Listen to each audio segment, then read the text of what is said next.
हम कर रहे हैं comprehensive course on world history and आज हमारा 14th लेक्चर है। एंड 14th लेक्चर होने से पद का मतलब है इससे पहले हमने 1 2 3 करते करते इन टोटल 13 लेक्चर्स है वो कंप्लीट कर लिया है। एंड आई होप कि इनके जो नोट्स हैं वो आपके वेल प्रिपेयर्ड होंगे और ये सारे के सारे लेक्चर्स आपके वेल रिवाइज भी जो है वो होंगे। यस सर, सारे लेक्चर्स हमारे वेल रिवाइज हैं। तो सर हम लोग क्या पढ़ रहे थे? हम पढ़ रहे थे कि वर्ल्ड वॉर 1 सर, दुनिया की सबसे बड़ी पहली लड़ाई। हाँ, वर्ल्ड वॉर 1 दुनिया की। सर आज ये लड़ाई पढ़ाओगे? नहीं, आज हम ये लड़ाई नहीं पढ़ रहे हैं।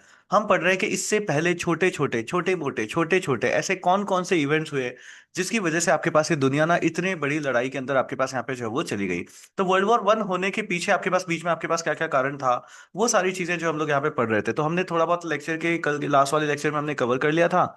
एंड अभी जो है हम लोग उससे आगे कवर करते हुए आज हम इन सारे इवेंट्स को जो है वो कवर करेंगे। तो देखो आपके पास यहाँ पे ना होता क्या है, बेसिकली कहानी को समझोगे किस तरीके से चीजें जो है आपके पास यहाँ पे होती है। तो देखो ये जो फ्यूडलिज्म का एंड करना, जर्मनी फ्रांस का आना, नेपोलियन है ना, फ्रेंच रिवॉल्यूशन वगैरह होना, ये सब कुछ होकर के ना एक टाइम पे आकर के जब जर्मनी यूनिफाई हो गया, जब इटली यूनिफाई आकर हो गया, इसके बाद में आप देखते हो तो एक बार के लिए चीजें एक टाइम फ्रेम है ये। ठीक है, एक टाइम फ्रेम है जब ये सारी चीजें होती हैं। अब इन सारी चीजों के पीछे क्या था? What was the motive behind that? Yes, जो कांग्रेस ऑफ वियना था, कांग्रेस ऑफ वियना के अंदर इसका मोटिव डिसाइड होता है कि what motive we do people have. So what motive Metternich was having, what motive Congress of Vienna was having is that we don't want any such a big powerful state, है ना, in European union.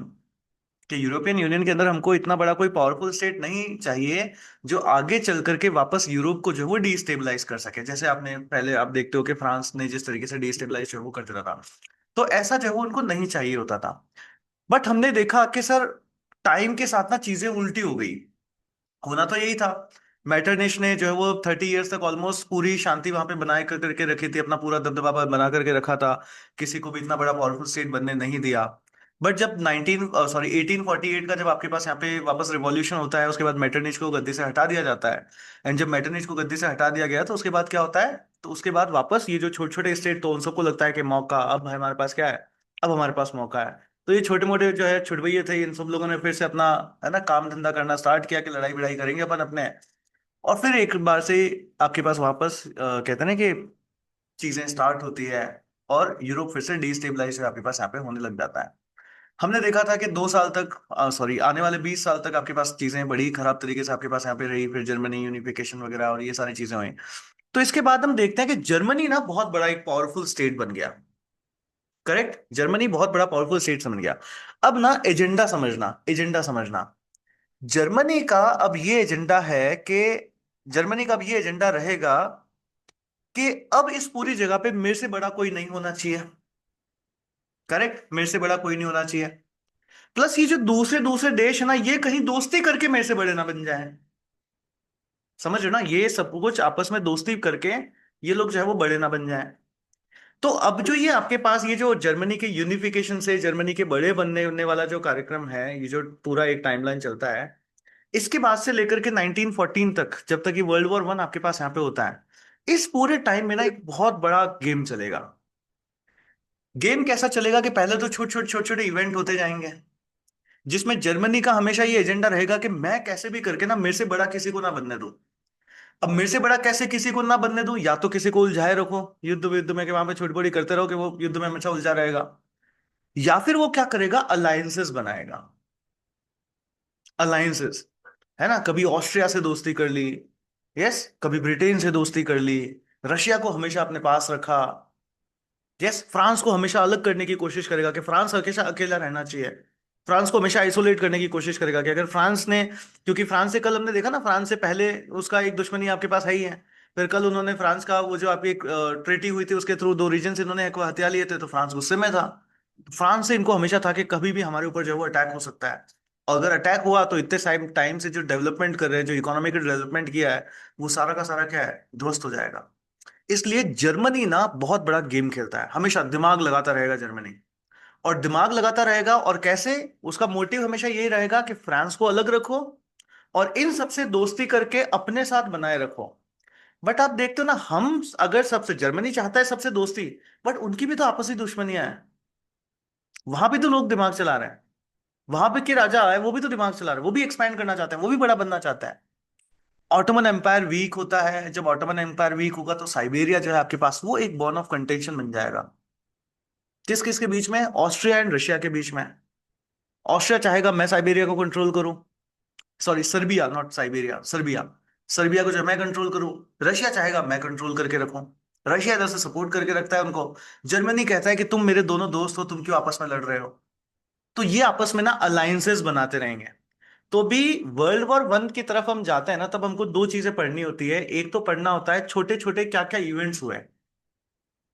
Correct, ये छोटे छोटे क्या क्या events होंगे, बहुत सारे इवेंट्स होंगे।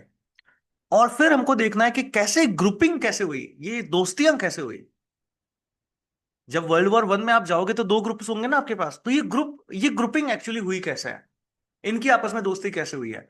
तो ये सारी चीजें हम लोगों को समझनी है। तो ये छोटा सा टाइम फ्रेम है, बट इसमें बहुत बार ग्रुप बनेंगे। कभी ये इसका दोस्त है, कभी ये उसका दोस्त है, कभी इसके साथ दगा कर दिया, कभी उसके साथ दगा कर दिया, धोखेबाजियां दोस्तबाजियां सब चलता रहेगा यहाँ पे। ठीक है, तो छोटे छोटे इवेंट्स है जिनको हमको पढ़ना है, कुछ ज्यादा कहानी उसमें में नहीं है। फैक्चुअल डेटा है, उस फैक्चुअल डेटा को लिखते चलना है, लिखते चलना है, एंड देन हम उसको जो है वो आगे पढ़ते चलेंगे। So is it good if I like हम लोग आज स्लाइड्स के थ्रू ही चलते हैं, ताकि मैं आपको सारे नाम लिखवाता जाऊंगा, एंड आपको साथ साथ पूरी की पूरी कहानी जो है वो लिखते हुए चलना है कि कितने वॉर्स हुए, क्या क्या हुआ, and all everything. So will be going through slides only directly, ताकि हमारा एक बड़ा मेजर पोर्शन जो है वो 2 घंटे में हमारा खत्म हो जाएगा। करेक्ट। यस। और पीछे का क्रक्स अगर देखा जाए तो क्रक्स कितना है? क्रक्स इतना ही है। क्या चीज? अलायंसेस बनाना है। और मैं मोटिव ये रखूंगा कि मैं इस 2 घंटे में ही आपको सारा का सारा याद करवा दूं, अदरवाइज इतना कॉम्प्लिकेटेड है ना, खुद से करने बैठे तो होगा ही नहीं। यस, खुद से करने बैठे तो होगा ही नहीं है। करेक्ट। स्टार्ट करें। रेडी सब लोग? कॉपी पेन ले लो अपने पास, ताकि लिखते रहोगे साथ में। कॉपी पेन सब लोग ले लीजिए, मैं जो जो चीजें बताऊंगा वो सब लिखते रहना है, एंड हम लोग जो है इस टॉपिक को खत्म करेंगे। यस।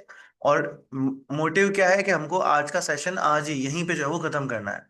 मोटिव ये है कि हमको आज का सेशन यहीं पे आज ही जो है वो खत्म करना है। आज का सेशन क्या, सॉरी, आज का जो टॉपिक है, इस टॉपिक को हमको आज ही यहीं पे जो है वो खत्म करना है। चलिए गुड बात। देखो यही प्रॉब्लम होती है, अभी मैं नाम देख रहा हूँ ना सब लोगों के, कौन कौन प्रेजेंट है कौन कौन एब्सेंट है। तो कल जितने लोगों ने वादा किया था, सर हम लेंगे फ्री लाइव क्लासेस, हम पढ़ाई करेंगे, हम यूपीएससी टॉप करके दिखाएंगे, हम ये करेंगे, हम वो करेंगे, आज देखो क्लास में ही नहीं है। यस। चलो, तो योगेंद्र ने अपना बैकग्राउंड बदल दिया है, वेरी गुड, एक लाइब्रेरी से बाहर आ गए हैं, और अब यहाँ से हम लोग पढ़ना स्टार्ट करते हैं। यस। आज योगेंद्र का कैमरा भी चालू है। गुड बात, चलो स्टार्ट करें। पेन कॉपी ले लिया सबने? Pen copy ready everyone? Pen copy. चलिए गुड बात, स्टार्ट करते हैं। तो हमको ना छोटे मोटे छुड़भैया इवेंट्स जो है वो देखना है कि सर क्या क्या छुड़भैया इवेंट्स जो है आपके पास यहाँ पे हुए थे, जिन सब की वजह से जो है आपके पास यहाँ पे वर्ल्ड वॉर वन जो है वो पूरा का पूरा हो जाता है। तो ये जो पूरा गेम चलेगा ना, ये पूरा गेम आपके पास यहाँ पे इस रीजन के अंदर चलेगा, ये जो मेन रीजन है, इस पूरे रीजन के अंदर आपके पास यहाँ पे गेम चलेगा। जो लास्ट लेक्चर हमारा हुआ था उसके अंदर मैंने ये पूरी मैपिंग जो है आप लोगों को याद करवा दी थी, आई होप जो है यहाँ पे आपको याद होगा। एंड अगर नहीं भी याद है तो एक बार मैं छोटा सा आपको दिखा देता हूँ कि आपको हमेशा इसको सेंटर में रखना है, ऑस्ट्रियो हंगेरियन एम्पायर को। उसके बाद आप नीचे आओगे तो आपको सर्बिया मिलेगा, सर्बिया के पास में आपको रोमानिया मिलता है, रोमानिया के नीचे आपको बुल्गारिया मिलता है, एंड देन यहाँ पर आपके पास होता है ऑटोमन एम्पायर। तो अब देखो, जब मैं आपको बुल्गेरियन क्राइसिस पढ़ाऊंगा कि देखो बुल्गारिया में क्राइसिस हो रहा है, यहाँ पे प्रॉब्लम हो रही है, तो ऑब्वियसली सर्बिया का भी इंपैक्ट आएगा, रोमानिया का भी इंपैक्ट आएगा, ऑटोमन एम्पायर भी आपको यहाँ पे जो है वो सारी चीजें दिखेगा। और यस, ऐसा थोड़ी ना कि जर्मन जो है यहाँ से परेशान होगा, नहीं सर। तो मैपिंग जब हम लोग कर लेते हैं तो ये सारी चीजें हम लोगों को यहाँ पे क्लियर जो है वो हो जाती है। सो ऑस्ट्रिया याद रखना है, ऑस्ट्रिया के नीचे सर्बिया, सर्बिया के पास रोमानिया, रोमानिया के नीचे बुल्गारिया, बुल्गारिया के पास में ऑटोमन एम्पायर। उसके बाद हम ऊपर की तरफ चलते हैं तो रशिया आपके पास आता है, रशिया के पास में जर्मन, जर्मन के पास में फ्रांस आपके पास आ जाता है, एंड नीचे की तरफ यहाँ पे आपको इटली जो है वो मिल जाता है। ये सारी चीजें हम लोगों को यहाँ पे जो है वो याद रखनी थी विद रिस्पेक्ट टू मैप। तो ये सब हमने देख लिया था। आगे की तरफ हम लोग यहाँ पे बढ़ते हैं तो हमने देखा था कि सर जो वर्ल्ड वॉर वन है, ये आपके पास एक बहुत ही बड़ा डिस्ट्रक्टिव वॉर यहाँ पे हुआ था, मिलियंस ऑफ पीपल जो है यहाँ पे लोग यहाँ पे मारे गए थे। अगर मैं कैलकुलेट करने लगूं, है ना, कैलकुलेटर लेकर के भी अगर मैं कैलकुलेट करने लगूं, तो भी प्रॉपर्टी का इन टोटल कितना लॉस हुआ हम ना सर कैलकुलेट कर ही जो है आपके पास यहाँ पे नहीं लगे नहीं पाएंगे। टोटल 4 साल तक आपके पास चलता है, 1914 से लेकर के 1918 तक, एंड जितनी भी मेजर पावर्स आपके पास यहाँ पे थी उन सभी ने इसके अंदर जो है आपके पास यहाँ पे पार्टिसिपेट जो है वो किया था। तो छोटे छोटे इवेंट्स आपके पास यहाँ पे होते हैं। कल की क्लास के अंदर हमने देखा था कि सर कांग्रेस ऑफ वियना थी, जिसका ऑब्जेक्टिव हमारे पास होता है कि यूरोप के अंदर जो है हमको एक शांति बनाए रखना है, ऐसा ऑर्डर क्रिएट करके रखना है कि वहां पे हमेशा क्या रखे सर, शांति जो है वो बंद करके आपके पास रहे। पर शांति का तो सर कभी हो ही नहीं सकता, अशांति जो है वो होनी होनी है।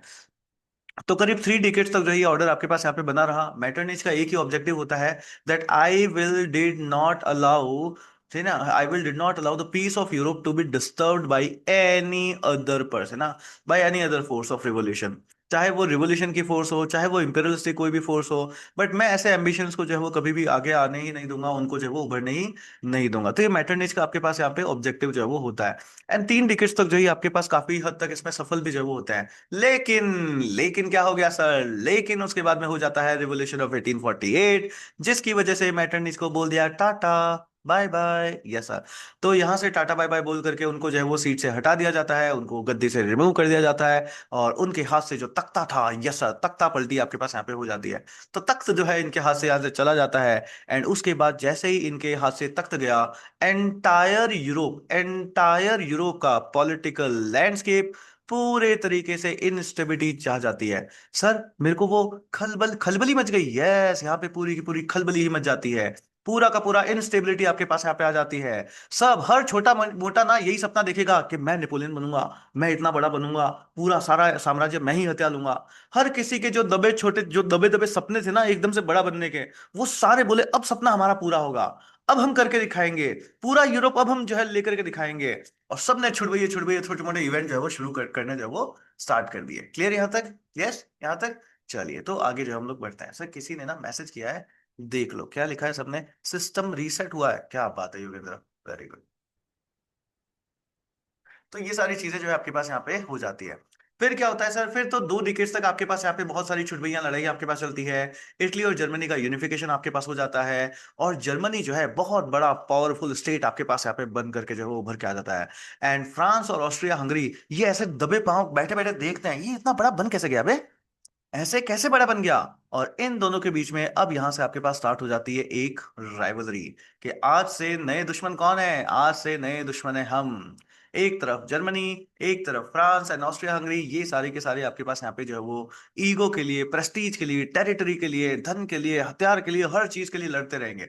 अब ये लड़ते तो रहेंगे ही, बट इनके सामने आप देखोगे ना तो दो चीजें और चलेगी। एक इकोनॉमिक ग्रोथ का भी चलेगा, कि कौन ज्यादा इकोनॉमिक ग्रोथ कर सकता है, कौन ज्यादा वेपन्स बना रहा है ना, वेपन वाली चीजें भी आपके पास चलेगी।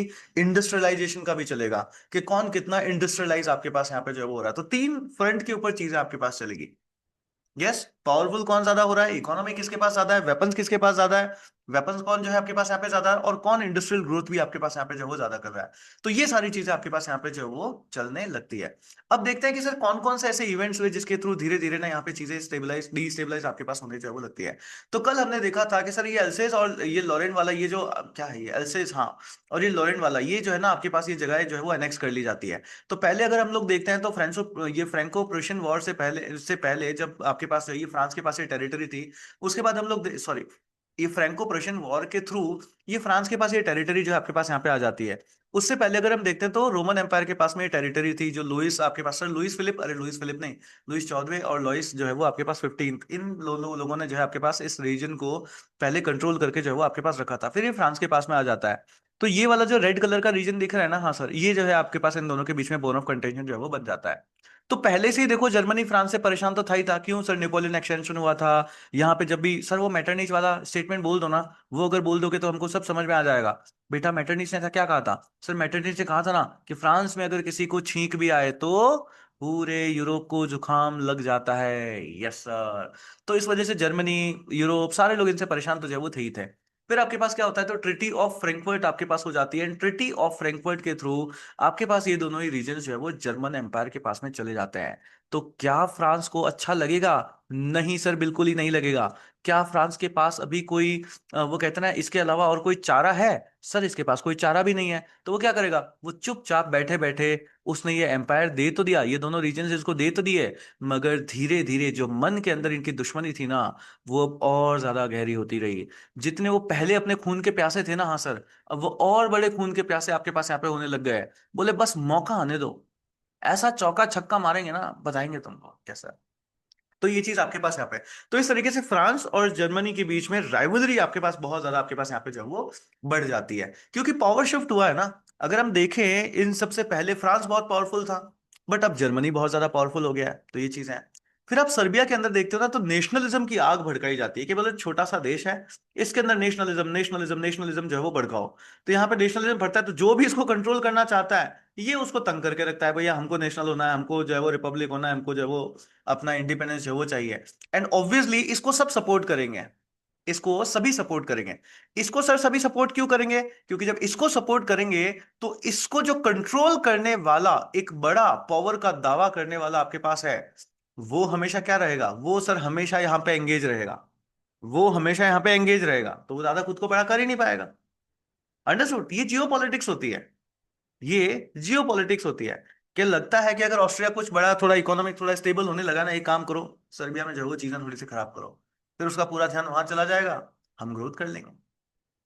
करेक्ट? तो ये चीजें हमारे पास, ये जियो पॉलिटिक्स है, ये जो है वो चलता रहता है। तो ये सब आपके पास होता है। सो जैसे ही नीचे यहाँ पे ना ऑटोमन एम्पायर था, अगर आप लोगों को याद हो तो ऑटोमन एम्पायर था।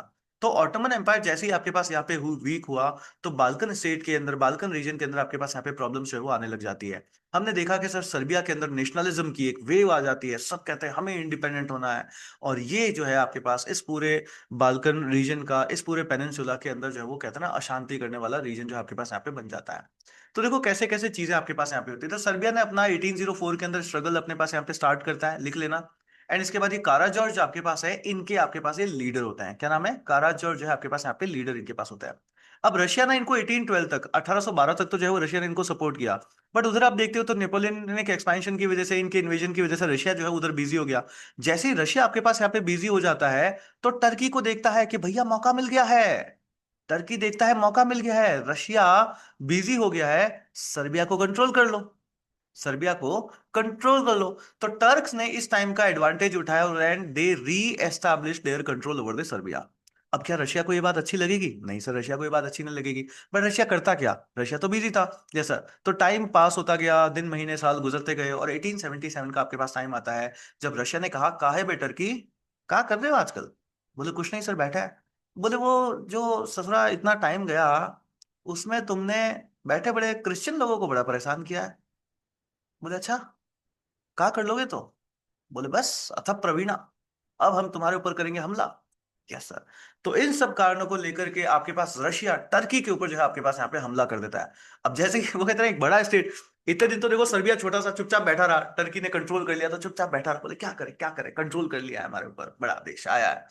जैसे ही इधर से रशिया आया, बड़ा देश, बोले छुट भैया वापस उठे हुए, बोले भैया आ चुके हैं, अब हम वापस लड़ेंगे। यस। तो सर्बिया भी वापस आया, इनके साथ छोटे छोटे रीजन और भी आए वापस, बोले हम भी तुम्हारा साथ देंगे। ठीक है, और वहां पे पूरा का पूरा रीजन आपके पास फिर से डिस्टेबलाइज है वो हो जाता है। तो सर्बिया ने रशिया को असिस्ट किया, इसके साथ साथ मॉन्टेनेग्रो आपके पास है, रोमानिया आपके पास है, बुल्गारिया है, ये भी सब आ गए, बोले भैया आ गए हैं, सब लड़ाई करेंगे। तो इन सब ने भी आपके पास यहाँ पे क्या कर दिया, रशिया का आपके पास यहाँ पे साथ जो वो दे दिया जाता है। रशिया का जीत हो जाती है आपके पास, और इसके बाद आपके पास एक ट्रीटी होती है जिसको बोलते हैं सेंट स्टेफेनो। प्लीज ध्यान रखना, ये ट्रीटी आज हो रही है, कल को इसको नकार दिया जाएगा पूरे। ये ट्रीटी सेंट स्टेफेनो आपको याद रखनी है, सेंट स्टेफेनो आपको याद रखनी है। क्लियर? ये सेंट स्टेफेनो आज ये ट्रीटी हो रही है, इसके थ्रू सर्बिया को रशिया जो है वो अपना रीजन दे देगा, इंडिपेंडेंट घोषित कर देगा। एंड ये जो ये तीन रीजन आपके पास हैं, इनकी टेरिटरी को एनहेंस कर दिया जाता है। समझना क्या है? बट क्या ऑस्ट्रिया को, क्या ब्रिटेन को, क्या फ्रांस को ये सब गवारा होगा? नहीं। तो ये लोग फिर बाद में वापस मीटिंग करेंगे और इस ट्रीटी को बोल देंगे हम नहीं मानते, और इसको फिर वापस, इसकी टर्म्स को वापस बदला जाएगा। क्लियर? समझ आ रही है ना चीज कैसे होगी? तो ये चीज आपके पास यहाँ पे जो है वो होती है। डन जैसा।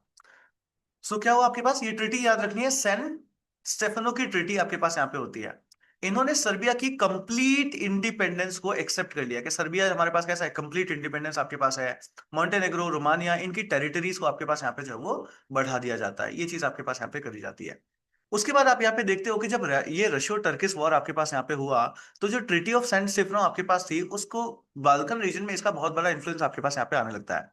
बट ब्रिटेन हो गया, ऑस्ट्रिया हंगरी हो गया, इन्होंने कहा ऐसा कैसे बे, ऐसे कैसे तुम यहां आओगे, तुम ट्रीटी करोगे, तुम यहां लड़ाई करोगे, हम क्या बैठे बैठे देखेंगे?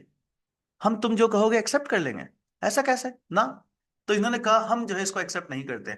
और जब इन्होंने एक्सेप्ट नहीं किया, तो इसको जो है वापस 1878 के अंदर आपके पास यहाँ पे रिवाइज जो है वो किया जाता है। इन टर्म्स को हम लोग यहाँ पे क्या करते हैं, इन टर्म्स को जो है वो आपके पास यहाँ पे रिवाइज किया जाता है। प्लीज ध्यान रखना, ये नाम ये नोट करके रखना, इसको रिवाइज किया जाता है by Congress of Berlin, by Congress of Berlin, by Congress of Berlin. समझ आया? क्या हुआ आपके पास यहाँ पे? ऑटोमन एम्पायर वीक हुआ, सर्बिया, ठीक है, सर्बिया में चीजें आपके पास स्टेबलाइज होने लगी, रशिया ने सपोर्ट किया, सब बढ़िया था।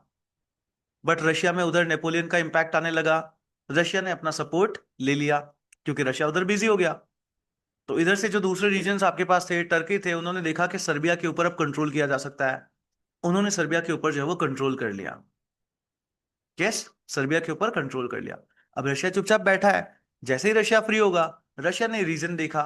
क्या रीजन देखा? कि भाई तुमने क्रिश्चियंस के ऊपर जो है वो बहुत बड़ा जो है वो क्या किया है तुमने, है ना, अत्याचार आपने बहुत ज्यादा, इनका प्रोसिक्यूशन आपने किया है। ये रीजन लिया जाता है, अटैक किया जाता है, टर्क्स को हरा दिया जाता है, एंड देन सर्बिया को इंडिपेंडेंट घोषित कर देंगे। अब इस टाइम में एक ट्रीटी होती है, कौन सी treaty? Treaty of Saint Stefano. But अब ये ऑस्ट्रिया वाले, हंगरी वाले, फ्रांस, ब्रिटेन, ये सब कहते हैं हम इसको एक्सेप्ट नहीं करते।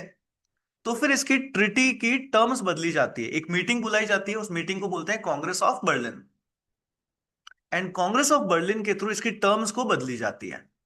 अब कांग्रेस ऑफ बर्लिन जब हो रही है ना, तो सर्बिया को समझ नहीं आ रहा, बोले हमारे साथ अच्छा हो रहा है कि बुरा हो रहा है, कुछ समझ ना पा रहे। यस, हमारे साथ अच्छा हो रहा है बुरा हो रहा है, कुछ समझ नहीं आ रहा। अब सर कुछ समझ क्यों नहीं आ रहा?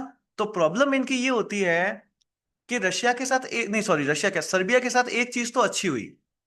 अच्छी चीज आपके पास यहाँ पे क्या हुई? अच्छी चीज आपके पास यहाँ पे ये हुई कि सबने मिल करके सर्बिया को इंडिपेंडेंट मान लिया कि हाँ चलो ठीक है, हम ये बात मान लेते हैं, सर्बिया इंडिपेंडेंट है।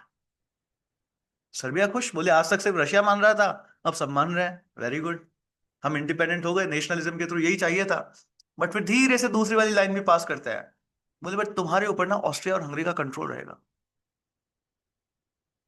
यस, इंडिपेंडेंट हो, बट तुम्हारे ऊपर इनका कंट्रोल जो है वो रहेगा। तो ये चीज, तो ये उनके लिए बैड न्यूज जो है आपके पास यहाँ पे जो है वो हो जाती है। सो गुड न्यूज क्या थी? यस, ये याद हो जाएगा, Congress of Berlin, Congress of Berlin के थ्रू आपके पास इसकी इस ट्रीटी की टर्म्स को जो है वो बदला जाता है। तो ट्रीटी की टर्म्स को बदल करके क्या किया गया? Serbia got international recognition of independence, कि भाई तुम जो है वो इंटरनेशनली इंडिपेंडेंट हो। बट बैड न्यूज क्या थी आपके पास? कि सर्बिया के nationalist ambitions were frustrated because Austria Hungary was given the right to administer Bosnia and Herzegovina. ये दो रीजन, बोस्निया एंड हर्जेगोविना, ये दो याद रखना है, ये दो रीजन याद रखने हैं, बोस्निया एंड हर्जेगोविना, इन दोनों के ऊपर आपके पास ऑस्ट्रिया एंड हंगरी को एडमिनिस्टर करने का राइट दे दिया गया। अब ये राइट जो है ना, सर्बिया के, ग्रेटर सर्बिया, फ्यूचर में ग्रेटर सर्बिया बनने के जो मंसूबे थे, ग्रेटर सर्बिया बनने के जो सपने थे, उन सारे सपनों को चकनाचूर जो है वो कर देता है। एंड अब सर्बिया जो है वो दांत पीस करके गुस्से में जो है वो बैठा है कि साला समझ नहीं आया, खुश तो किया मगर दिल में दर्द भी बहुत बड़ा दे दिया। जैसा समझ नहीं आ रहा कि हंसू के रो, क्या करूं। यार तो वो गाना चलता है ना वो, मैं रोऊं या हंसूं, करूं मैं क्या करूं। तो सर्बिया के साथ ना ये चलने लग जाता है, बोले क्या करे यार, रोए कैसे, ना कुछ समझ नहीं आ रहा, अच्छा हुआ कि बुरा हुआ। बोलते ना ऐसे, यार समझ नहीं आ रहा ये मेरे साथ, वो देख के हंस रही है कि वो हंस के देख रही है, समझ नहीं आ रहा सर, हो क्या रहा है ये। तो ये चीज है आपके पास यहाँ पे सर्बिया के साथ जो है आपके पास यहाँ पे हो जाती है। क्लियर, समझ आया यहाँ तक? याद रह जाएगा ना, treaty of San Stefano, and उसके बाद इसको नकार दिया जाता है, इसकी टर्म्स को बदला जाता है बाय कांग्रेस ऑफ बर्लिन। अब अभी तक एक कांग्रेस याद रख रहे थे आप, कांग्रेस ऑफ वियना, अब दो हो गई है, दूसरी कौन सी है? Congress of Berlin. क्लियर, आगे बहुत जगह इसका जिक्र आएगा, कांग्रेस ऑफ बर्लिन। तो ये चीज आपके पास यहाँ पे जो है वो हो जाती है। अब आगे देखते हैं क्या चीज है। तो सर्बिया ने, सर्बियाज डिफीट एंड ऑस्ट्रियाज हेल्प भी आपके पास यहाँ पे, तो 1885 के अंदर क्या हुआ? Serbia went to war with Bulgaria में, आपके पास यहाँ पे जो बुल्गारिया में आपके पास, जस्ट वन सेकेंड, यस, तो 1885 में आपके पास यहाँ पे क्या हुआ? तो Serbia went to war with Bulgaria over territorial disputes, यहाँ पे ना टेरिटोरियल डिस्प्यूट्स हुआ। अब देखो ये चीज बड़ी है, बुल्गारिया के साथ, बुल्गारिया नीचे पता है ना सर्बिया के पास में रोमानिया, रोमानिया के नीचे बुल्गारिया, बुल्गारिया के नीचे ऑटोमन एम्पायर, वो रीजन याद रखना। तो इनके साथ टेरिटोरियल वॉर हुआ, डिस्प्यूट हुआ। उस टेरिटोरियल डिस्प्यूट को सुलझाने के लिए ऑस्ट्रिया बोलेगा हम तुम्हारी हेल्प करेगा। तो सर्बिया हेल्प ले लेगा, बोले ठीक है हेल्प कर लो। अब जैसे ही हेल्प करोगे तो ऐसे ही तो हेल्प होती नहीं है, बाद में आपको क्या करना पड़ेगा, अपना कंट्रोल देना पड़ेगा। तो इस तरीके से इस डिस्प्यूट में टेरिटोरियल हेल्प करके ऑस्ट्रिया जो है सर्बिया के ऊपर अपना कंट्रोल ले लेता है। अब रशिया को अच्छा लगेगा क्या? रशिया को अच्छा नहीं लगेगा ना।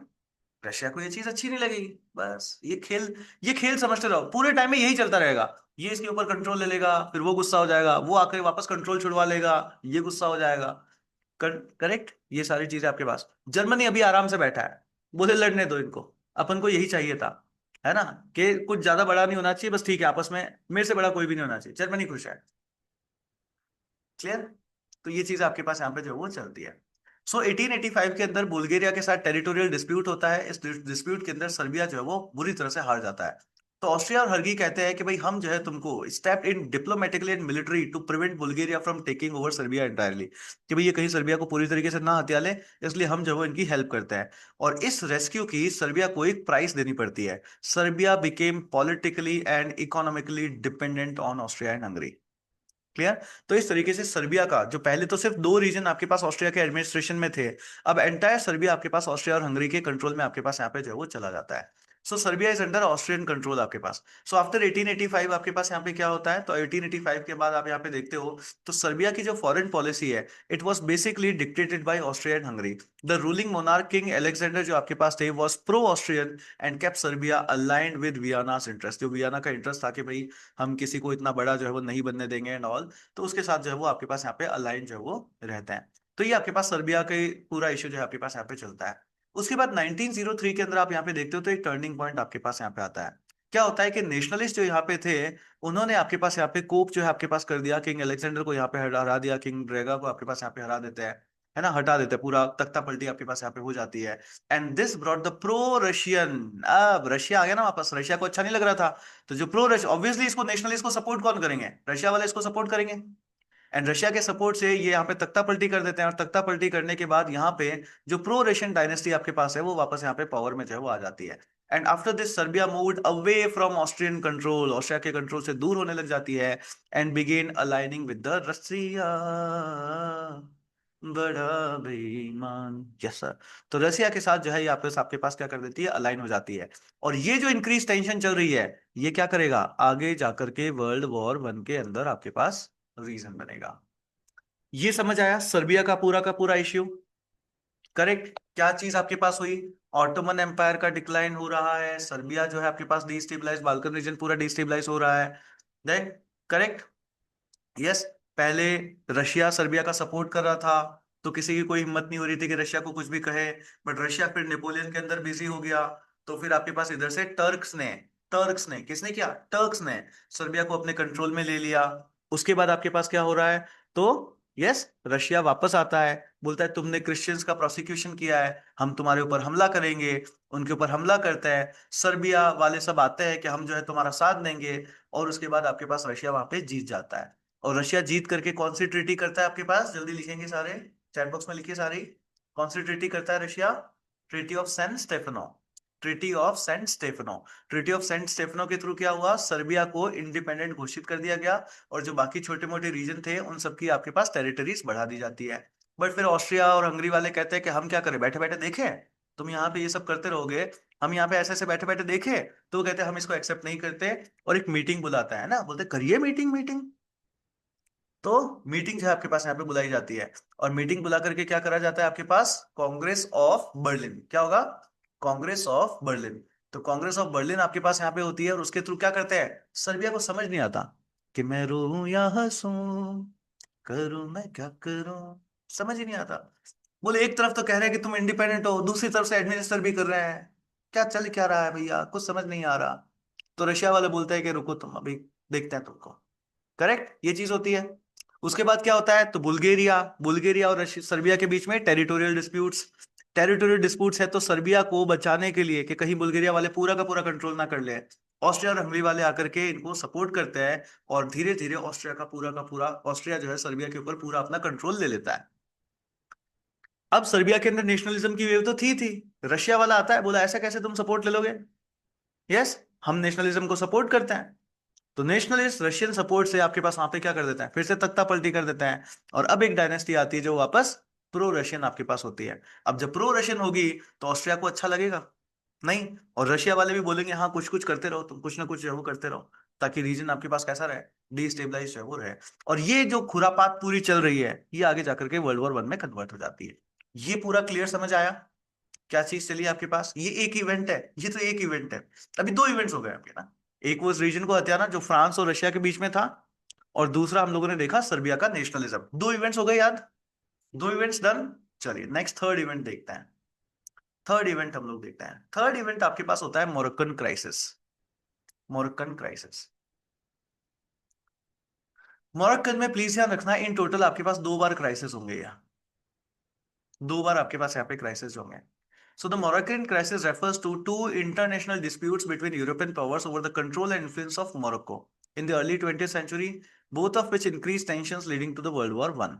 अब ये क्या थे आपके पास यहाँ पे, किस तरीके से होता है, तो इसको जो है वो पूरा का पूरा समझते हैं। पहला वाला जो इसका क्राइसिस होता है वो 1905 से 1906 में होता है, इसको बोलते हैं Tanzeer crisis. Tanzeer crisis, please नाम लिख लेना, इसको बोलते हैं तंजीर क्राइसिस, इसको बोलते हैं तंजीर क्राइसिस। यस, इसको बोलते हैं तंजीर क्राइसिस, समझे? अब देखो बैकग्राउंड क्या है, बैकग्राउंड फिर से देखो वही कंट्रोल वाली लड़ाई है कि इसको कौन कंट्रोल रखेगा। तो फ्रांस चाहता था कि हम जो है मोरक्को को कंट्रोल करके रखेंगे, हम इसको एक प्रो प्रोटेक्टरेट मतलब जो बफर स्टेट होता है उसकी तरह जो है हम लोग इसको जो है वो रखेंगे। So France wanted to turn Morocco into its protectorate, कि ये हमारे लिए एक बफर स्टेट की तरह जो है। जर्मनी ने कहा कि भैया ऐसा कैसे। तो जर्मनी के जो आपके पास एक केजर विलियम सेकंड होते हैं, ये यहाँ पे विजिट करते हैं तंजीर में, और आके बोलते हैं हम जो है तुमको सपोर्ट कर देगा। यस, मोरक्को को इंडिपेंडेंस को हम जो है यहाँ पे सपोर्ट करेंगे। क्लियर? अब जब ये इसको सपोर्ट करेंगे तो फ्रांस को अच्छा लगेगा नहीं सर, फ्रांस को बिल्कुल भी अच्छा नहीं लगता। तो फ्रांस को अच्छा नहीं लगता, तो फिर it aims to challenges French influence and test the strength of the entente cordiale. अब ये एंटेट कॉर्डियल क्या है ये अभी आपको समझ में नहीं आएगा, है ना, इसके आगे ऐसे बॉक्स बना लेना। अभी हम आगे जब फॉर्मेशन ऑफ अलायंसेस पढ़ेंगे उसमें आपको समझ में आएगा ये एंटेट कॉर्डियल क्या है। ये एंटेट कॉर्डियल आपके पास यहाँ पे क्या है, देखो मैं आज आपको ना दो चीजें पैरेलली पढ़ाऊंगा। पहले सारे इवेंट्स पढ़ाऊंगा, और फिर ये जैसे एंटेड कॉर्डियल क्या है, थ्री ग्रुपिंग क्या है, डुअल ग्रुपिंग क्या है, वो कैसे अलायंसेस, कौन की दोस्ती कैसे हो रही है, वो पूरा समझेंगे। यस, तो पहले हम अभी सारे इवेंट्स देख रहे हैं, थर्ड इवेंट। तो ये एंटेड कॉर्डियल क्या है ये अभी लास्ट में आपके पास आएगा। क्लियर? तो एंटेड कॉर्डियल आपके पास यहाँ पे होती है, इसमें दिए आपके पास दोस्त होते हैं बेसिकली ब्रिटेन और फ्रांस। इन दोनों को जो है वो अच्छा नहीं लगता, ये इन दोनों को चैलेंज किया जाता है। चैलेंज कौन कर रहा है? जर्मनी। यस, समझ आया? एक बार सबसे पहले समझो तंजीर क्राइसिस क्या है, कि सर तंजीर का रीजन है फ्रांस चाहता है कि मैं जो है इसको एज एन अपने प्रोटेक्टोरेट अपना बफर स्टेट की तरह यूज करूं। जर्मनी चाहता है ऐसा कैसे, हम नहीं करने देंगे, हम जो है इसको इंडिपेंडेंट रखना चाहते हैं, हम इसको इंडिपेंडेंट रखना चाहते हैं। अब सर इंडिपेंडेंट क्यों रखना है, क्योंकि तंजीर एक स्ट्रेटेजिकली एक इंपॉर्टेंट जगह है। यस, ये कैसी है, स्ट्रेटेजिकली एक इंपॉर्टेंट जगह, इकोनॉमिक ग्रोथ के लिए वगैरह, है ना, ये आपके पास तो काफी यूजफुल जो है आपके पास यहाँ पे होता है।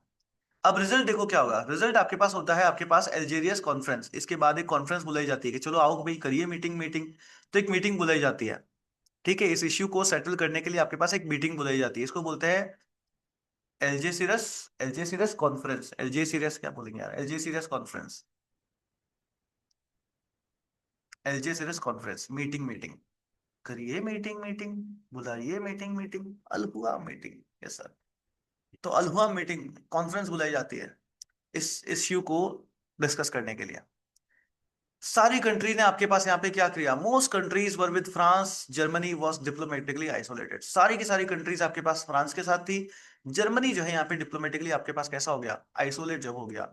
तो ब्रिटेन और फ्रांस का अलायंस आपके पास स्ट्रांगर हो जाता है। और इम्पैक्ट क्या हुआ, इसका इम्पैक्ट होता है कि जर्मनी ने को ये रियलाइज हो गया कि Britain would support France, which hardened alliance, कि क्यों कि ब्रिटेन फ्रांस का सपोर्ट कर रहा है, इस वजह से यहाँ पे चीजें जो है वो क्या है, मेरे हिस्से में या मेरे सपोर्ट में आपके पास यहाँ पे नहीं रही।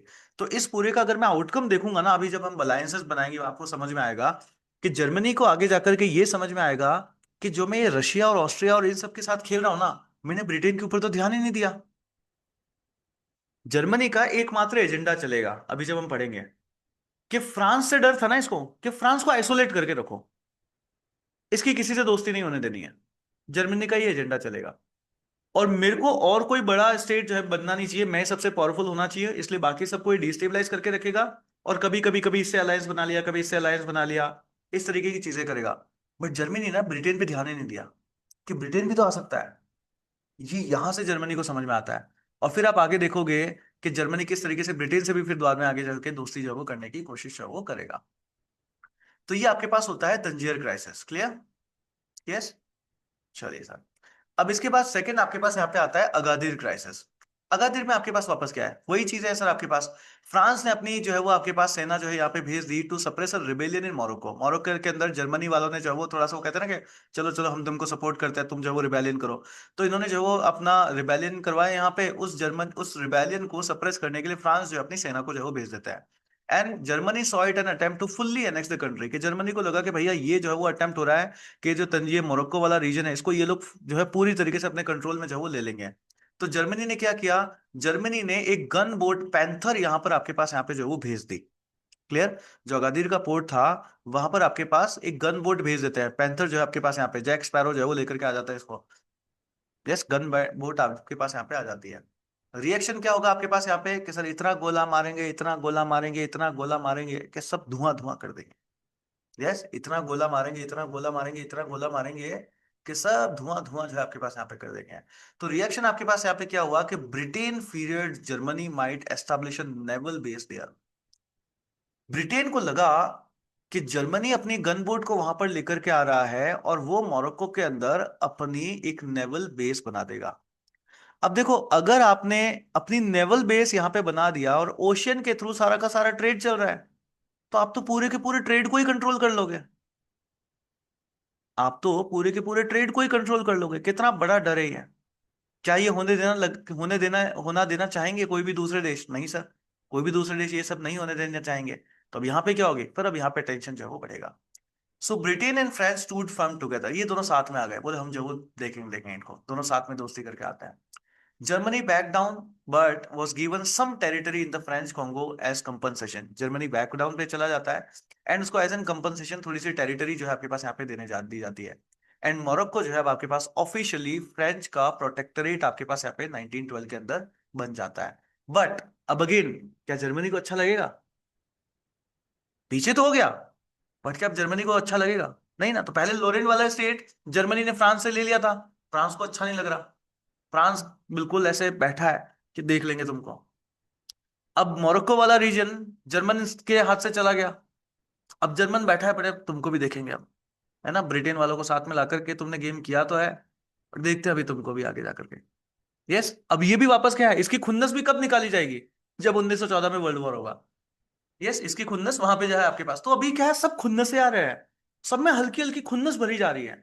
और ये सारी खुन्नस जो है आपके पास 1914 में वर्ल्ड वॉर में जो है आपके पास यहाँ पे निकली। तो समझते हैं क्या चीज है आपके पास यहाँ पे होती है। सो ये समझ में आया। तो ये आपके पास पूरा का पूरा आपके पास मोरक्कन क्राइसिस जो है वो होता है। नेक्स्ट आपके पास आता है Bosnia crisis. Bosnia crisis, Bosnia crisis. Correct, Bosnia कौन सा है? अगेन ये वाला रीजन। अब ये बोस्निया समझ रहे हो ना, सर्बिया के पास था, सर्बिया के पास से ऑस्ट्रिया ने ले लिया, ऑस्ट्रिया ने कंट्रोल करना चाहा था, सर्बिया इसको वापस से छिना लेगा वगैरह, यही सब यहाँ पे जो है वो चलता रहेगा। क्लियर, समझ आ रहा है ना? बोस्निया याद है ना अभी?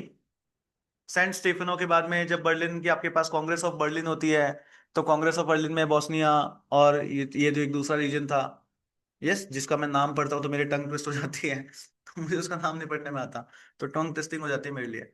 तो उन दोनों को वही है, सर्बिया कभी इनको छुड़वाएगा, कभी ऑस्ट्रिया इनको हथियाएगा, इन दोनों में फिर टसल बढ़ती जाएगी, खुन्नस बढ़ती जाएगी, जो आगे जाकर के आपके 1914 में जो है वो कन्वर्ट हो जाता है। तो बोस्निया का क्राइसिस भी आपके पास यहाँ पे जो है वो एक इवेंट जो है वो बन जाता है। समझते हैं क्या है? So the Bosnia crisis of 1908 and 1901 also called as annexation crisis, कि इस टाइम में लगा था कि कंप्लीटली ये जो है वो एनेक्स ही कर लेंगे। Yes, it was a major diplomatic clash in the Balkan that worsened tensions between the great power and pushed Europe closer to the World War One. अब देखते हैं सर ये सारी चीजें आपके पास किस तरीके से जो होती है। तो बैकग्राउंड क्या है सर? ट्रीटी ऑफ बर्लिन हुई थी, हाँ सर, कांग्रेस ऑफ बर्लिन हुई थी, हमको पता है। ऑस्ट्रिया एंड हंगरी को जो है वो बोस्निया एंड ये क्या है, हर्जगोविना, इसका जो है वो ऑफिशियली एडमिनिस्ट्रेशन, इनका एडमिनिस्ट्रेशन जो है आप यहाँ पे देखोगे। बट अगर हम देखें ना, तो बोस्निया के अंदर सर्ब पॉपुलेशन, जो सर्बिया की पॉपुलेशन है वो यहाँ पे बहुत ज्यादा जो है वो होती है। एंड सर्बिया का सपना होता है कि हमको ना ग्रेटर सर्बिया बनना है। बट ग्रेटर सर्बिया अगर उनको बनना है तो उनको बोस्निया एंड ये हर्जगोविना जो है वो ये इनको चाहिए, है ना। ये देखो इतना ग्रेटर सर्बिया आपके पास यहाँ पे बन जाएगा अगर ये दोनों रीजन जो है इनको यहाँ पे मिल जाता है। बट इधर से जो ऑस्ट्रिया और हंगरी जो आपके पास है, ये क्या है, ये इसके लिए खतरा है। ये बोलते हैं हम तुमको ये सपना देखने नहीं देंगे, हम तुम्हारे सपने को कभी पूरा नहीं होने देंगे। ठीक है, तो ये चीजें चलती है। So Austria and Hungary feared Serbian nationalism which was supported by Russia. तो सेम वाली वही वाली कहानी है जो यहाँ पर आपके पास यहाँ पे चलती है। तो क्राइसिस कैसे आता है कि भाई 1908 के अंदर Austria Hungary formally annex the Bosnia and Herzegovina. ये पूरी स्टोरी पता है ना, जैसे हम इसको खत्म कर लेते हैं। सर्बिया में फ्यूरियस गुस्सा आ गया उसको, दांत खट्टे हो गए उसके, बोले सर ऐसे कैसे, आओ खुन्नस भर चुकी है देख लेंगे तुमको। They saw it as stealing a land with fellow Serbs, कि आपने हमारे लोगों को, हमारी जमीन हमसे जो है वो छीन ली है। Russia Serbia ally protested but was weakened after losing the Russia Japanese war. कि रशिया जो है आपके पास यहाँ पे जापान के साथ जो है वो लड़ाइयाँ आपके पास यहाँ पे जो है वो हार जाता है, तो उस टाइम वो थोड़ा सा वीक हो जाता है। बट ये भी है जो है आपके पास कब तक चलेगा। अब क्या होगा, जर्मनी ने उस टाइम में आपके पास हंगरी और ऑस्ट्रिया का साथ दिया। अब ये जो है आपके पास क्या है, ये एक रशिया के लिए आपके पास एक वार्निंग हो जाती है। So Germany backed Austria Hungary warned Russia to accept the annexation on face conflict. कि ठीक है सर, आपको ना ये एनेक्सेशन जो है वो लेना ही पड़ेगा। रशिया यहाँ पे तो पीछे आपके पास हट जाता है। And Serbia had to accept Austrian और ऑस्ट्रियन कंट्रोल, के सर्बिया को इस टाइम में आपके पास यहाँ पे ऑस्ट्रियन कंट्रोल जो है वो एक बार के लिए लेना पड़ गया था। ये सब हम पढ़ चुके हैं ना, वही वाली कहानी है। बेसिकली इस इवेंट को जब समझा रहा हूँ तो सारा इसके रिलेटेड लिखा है, बाकी कहानी हमने पूरी जो है वो पढ़ रखी है। बट इसके कंसिक्वेंसेस आपके पास क्या है कि सर इनका खुन्नस बढ़ेगी, इनकी खुन्नस बढ़ेगी। तो क्या होता है आपके पास, सर्बिया को इन्होंने पूरा का पूरा वो मेन, जब अभी देखा हमने कि कंट्रोल आपके पास ये ले लिया, तो इस टाइम में नेशनलिज्म जो आपके पास थे, जो नेशनलिस्ट लोग थे, इनका गुस्सा आपके पास धीरे धीरे जो आपके पास यहाँ पे बढ़ने ही जो वो लगता है। और फिर यहाँ पे ये लोग ना एक पार्टी बनाते हैं, एक सीक्रेट सोसाइटी बनाते हैं, जिसका नाम होता है ब्लैक हैंड। ब्लैक हैंड, इसको नाम याद रखना, इसका नाम है ब्लैक हैंड। क्लियर, ये यहाँ पे एक सीक्रेट सोसाइटी बनाते हैं जिसका नाम होता है ब्लैक हैंड। यस, अब देखो, रशिया के हाथ से सर्बिया चला गया तो ये रशिया के लिए क्या है, ह्यूमिलिएशन है। यस। सो रशिया ने कहा कि भैया I would never to back down again in Balkan affairs, के आज के बाद बाल्कन में कभी मेरी हार नहीं होगी। अब जाऊंगा ना ऑस्ट्रियन हंगरी को दांतों तने, क्या होता है वो, दांतों तले चने जो है चबा के आऊंगा। Yes sir. तो रशिया को अपनी ह्यूमिलेशन जो है वो बर्दाश्त नहीं होती। वो कहता है कि आज के बाद अगर बाल्कन अफेयर्स में मैंने कभी भी पार्टिसिपेट किया तो ऑस्ट्रिया और हंगरी को देख लूंगा, उनको अपनी नानी याद दिला दूंगा। Yes sir. तो रशिया के अंदर बहुत ज्यादा गुस्सा होता है। ऑस्ट्रिया और हंगरी को अगर आप यहाँ पे देखते हो तो इन्होंने देखा कि भैया जर्मनी जो है हमारा सपोर्ट कर रहा है। इन्होंने देखा कि जर्मनी जो है हमारा सपोर्ट कर रहा है। और इस वजह से आप यहाँ पे देखते हो तो ये पूरा का पूरा क्या है, एक स्टेज बन चुका है बाल्कन वॉर्स का। तो इस सब के चलते आपके पास 1912 और 13 के अंदर बाल्कन वॉर होंगे। एंड उसके बाद आप यहाँ पे देखते हो तो ये जो आपके पास ये फ्रेंड्स फर्डिनांड आपके पास होते हैं, फर्डिनांड को जो है वो असैसिनेट कर दिया जाता है। और ये जो फर्दिनांद को मारने वाला ये जो इवेंट आपके पास यहाँ पे बनेगा, ये अब ये ऐसा इवेंट हो जाता है कि बस अब वर्ल्ड वॉर 1 है। फर्दिनांद को जब मारा उसके बाद ये जो ब्लैक हैंड ग्रुप वाले हैं यही लोग जो है फर्दिनांद को जो है आपके पास असैसिनेट कर देते हैं। क्या होता है, फर्दिनांद जो है अपनी वाइफ के साथ जो है वो घूमने निकलते हैं, क्या हो तुम्हें बाजार लेकर के जाते हैं, तुम्हें कुछ खरीदवा करके दे लेके लेकर के आएंगे। तो ऐसा उनको घुमाने के लिए लेकर के जाते हैं, गाड़ी में बैठे होते हैं, इधर से ब्लैक हैंड वाले आते हैं, बोले मैडम कुछ खरीद दीजिएगा। बोले क्या है तुम्हारे पास, बोले ठाए ठाए, खत्म। तो गेम हो जाता है उनका पूरा। यस, और ये इवेंट जो है बाद में आप देखते हो तो आपके पास जो है वो पूरा वर्ल्ड वॉर 1 जो है वो करवा देता है। यस, तो ये जो है मेन चीज आपके पास यहाँ पे होती है। सो बाल्कन वॉर्स को हम लोगों ने देखा कि सर ये आपके पास पूरा का पूरा ठीक है ना, बॉस्निया क्राइसिस हमने देख लिया। यस सर, उसके बाद हम देख रहे थे बाल्कन वॉर्स। तो यहाँ से आप देखते हो तो बाल्कन वॉर्स आपके पास यहाँ पे जो है वो होते हैं। तो असैसिनेशन कैसे होगा ये सब हम बाल्कन वॉर्स के अंदर देखेंगे अभी किस तरीके से हो रहा है। आगे के आगे के इवेंट है आपके पास। अगेन बाल्कन वॉर्स में क्या है, there were two closely connected conflicts between the south eastern Europe. ये वाला जो आपके पास ये रीजन है, यहाँ पर इसको बोलते हैं बाल्कन वॉर्स, बाल्कन रीजन। तो यहाँ पर पूरा का पूरा रीजन जो है वो चलता है। They were fought mainly among the Balkan states themselves, खुद ही आपस में लड़ते रहे। They but they had a deep link to larger tensions of the world war. क्यों, क्योंकि अभी यहाँ पे देखोगे ना आप, असैसिनेशन जो हो जाएगा उसकी वजह से। बैकग्राउंड क्या है मेन रीजन के, देखो इस पूरे रीजन को कंट्रोल करके कौन रख रहा था, ऑटोमन एम्पायर। बट जैसे ऑटोमन एम्पायर हुए ना तो यहाँ पे सारे छुटभइये जो है सब बड़े हो गए। बोले हम भी में भी नेशनलिज्म चाहिए, हमको भी जो वो इंडिपेंडेंस चाहिए, ये चीज। तो अगेन ऑटोमन एम्पायर जैसे ही आपके पास वीक होता है, so Ottoman Empire once very powerful, कि एक बार जो बहुत ज्यादा पावरफुल था आपके पास यहाँ पे, had been steadily losing control over the territories of the Balkan, के बाल्कन रीजन के ऊपर इनका कंट्रोल जो है आपके पास यहाँ पे खत्म जो है वो हो जाता है। By the early 20s, nationalist movement in the region wanted to push Ottomans out of the entirely and expand their own states, कि भाई इनको बाल्कन्स को तो हम यहाँ से हटा देते हैं और खुद ही जो है इसके ऊपर पूरा का पूरा कंट्रोल जो है हम यहाँ पे ले लेते हैं। और इस टाइम में आपके पास यहाँ पे होती है फर्स्ट बाल्कन वॉर। 1912 से लेकर के 1913 तक आपके पास ये फर्स्ट बाल्कन वॉर जो है वो चलती है। तो यहाँ पर आपके पास एक बाल्कन लीग बनती है। बाल्कन लीग में कौन कौन होंगे? Serbia, Bulgaria, Greece and Montenegro आपके पास होगा। और वर्सेस कौन होता है? तो ऑटोमन एम्पायर। इन सबके अगेंस्ट में आपके पास होता है ऑटोमन एम्पायर। करेक्ट, लिख लेना ये कौन कौन है यहाँ पे। Serbia, Bulgaria, Greece and Montenegro, and इन सब के अगेंस्ट में आपके पास होता है ऑटोमन एम्पायर। ऑब्जेक्टिव क्या है? कि भैया ऑटोमन्स को यहां से खदेड़ देना है, ऑटोमन्स को जो है यहां से खदेड़ देना है। रिजल्ट क्या निकलेगा आपके पास? कि बाल्कन जो लीग थी यहाँ पे जो जीत जाती है, जब ये जीत जाएगी तो ऑटोमन एम्पायर को यहाँ से खदेड़ देते हैं आपके पास, यहाँ पे ये यहाँ से चले जाते हैं। However disputes arouse over who would control Macedonia. अब जो है मैसेडोनिया को इनके अंदर कौन कंट्रोल करेगा, इसके ऊपर लेकर के भी आपस में वापस लड़ पड़ते हैं, कि मैसेडोनिया और अदर टेरिटरीज जो है इनको जो है अब आपके पास यहाँ पे कौन कंट्रोल जो है वो करेगा। इसको लेकर के इनके ऊपर जो है वो इश्यू आ जाता है। तो इश्यू आ जाता है क्या है, कि आपस में कोई समझे इनमें बनना ही नहीं लगेगा, कुछ समझ से बनेगा इससे पहले तो वर्ल्ड वॉर बस्ट हो जाएगा। फिर आपके पास होता है सेकेंड वर्ल्ड वॉर। ये क्यों लड़ा जाएगा? क्योंकि बुल्गारिया जो आपके पास यहाँ पे है against it's farmer like Serbia और ग्रीस, इसके ही अगेंस्ट में हो जाता है। लेटर इसको रोमानिया ज्वाइन कर लेंगे एंड ऑटोमन एम्पायर बोलेगा आ जाओ, मैं भी तुम्हारे साथ आ जाता हूँ वापस लड़ने के लिए। यस, तो पावर जो है ना शिफ्ट, के कभी कौन किसका दोस्त है, कभी कौन किसका दोस्त है, आपस में मिलकर के लड़ रहा है। रीजन हो क्यों रहा है? क्योंकि ऑब्वियसली इन लोगों को यही था कि सर मैसेडोनिया को जो है वो कौन कंट्रोल करेगा, कौन कंट्रोल करेगा। तो डिवीजन ऑफ लैंड इनके अंदर, जो फर्स्ट बाल्कन वॉर था उसके बाद डिवीजन ऑफ लैंड इनके अंदर प्रॉपरली नहीं हो पाया।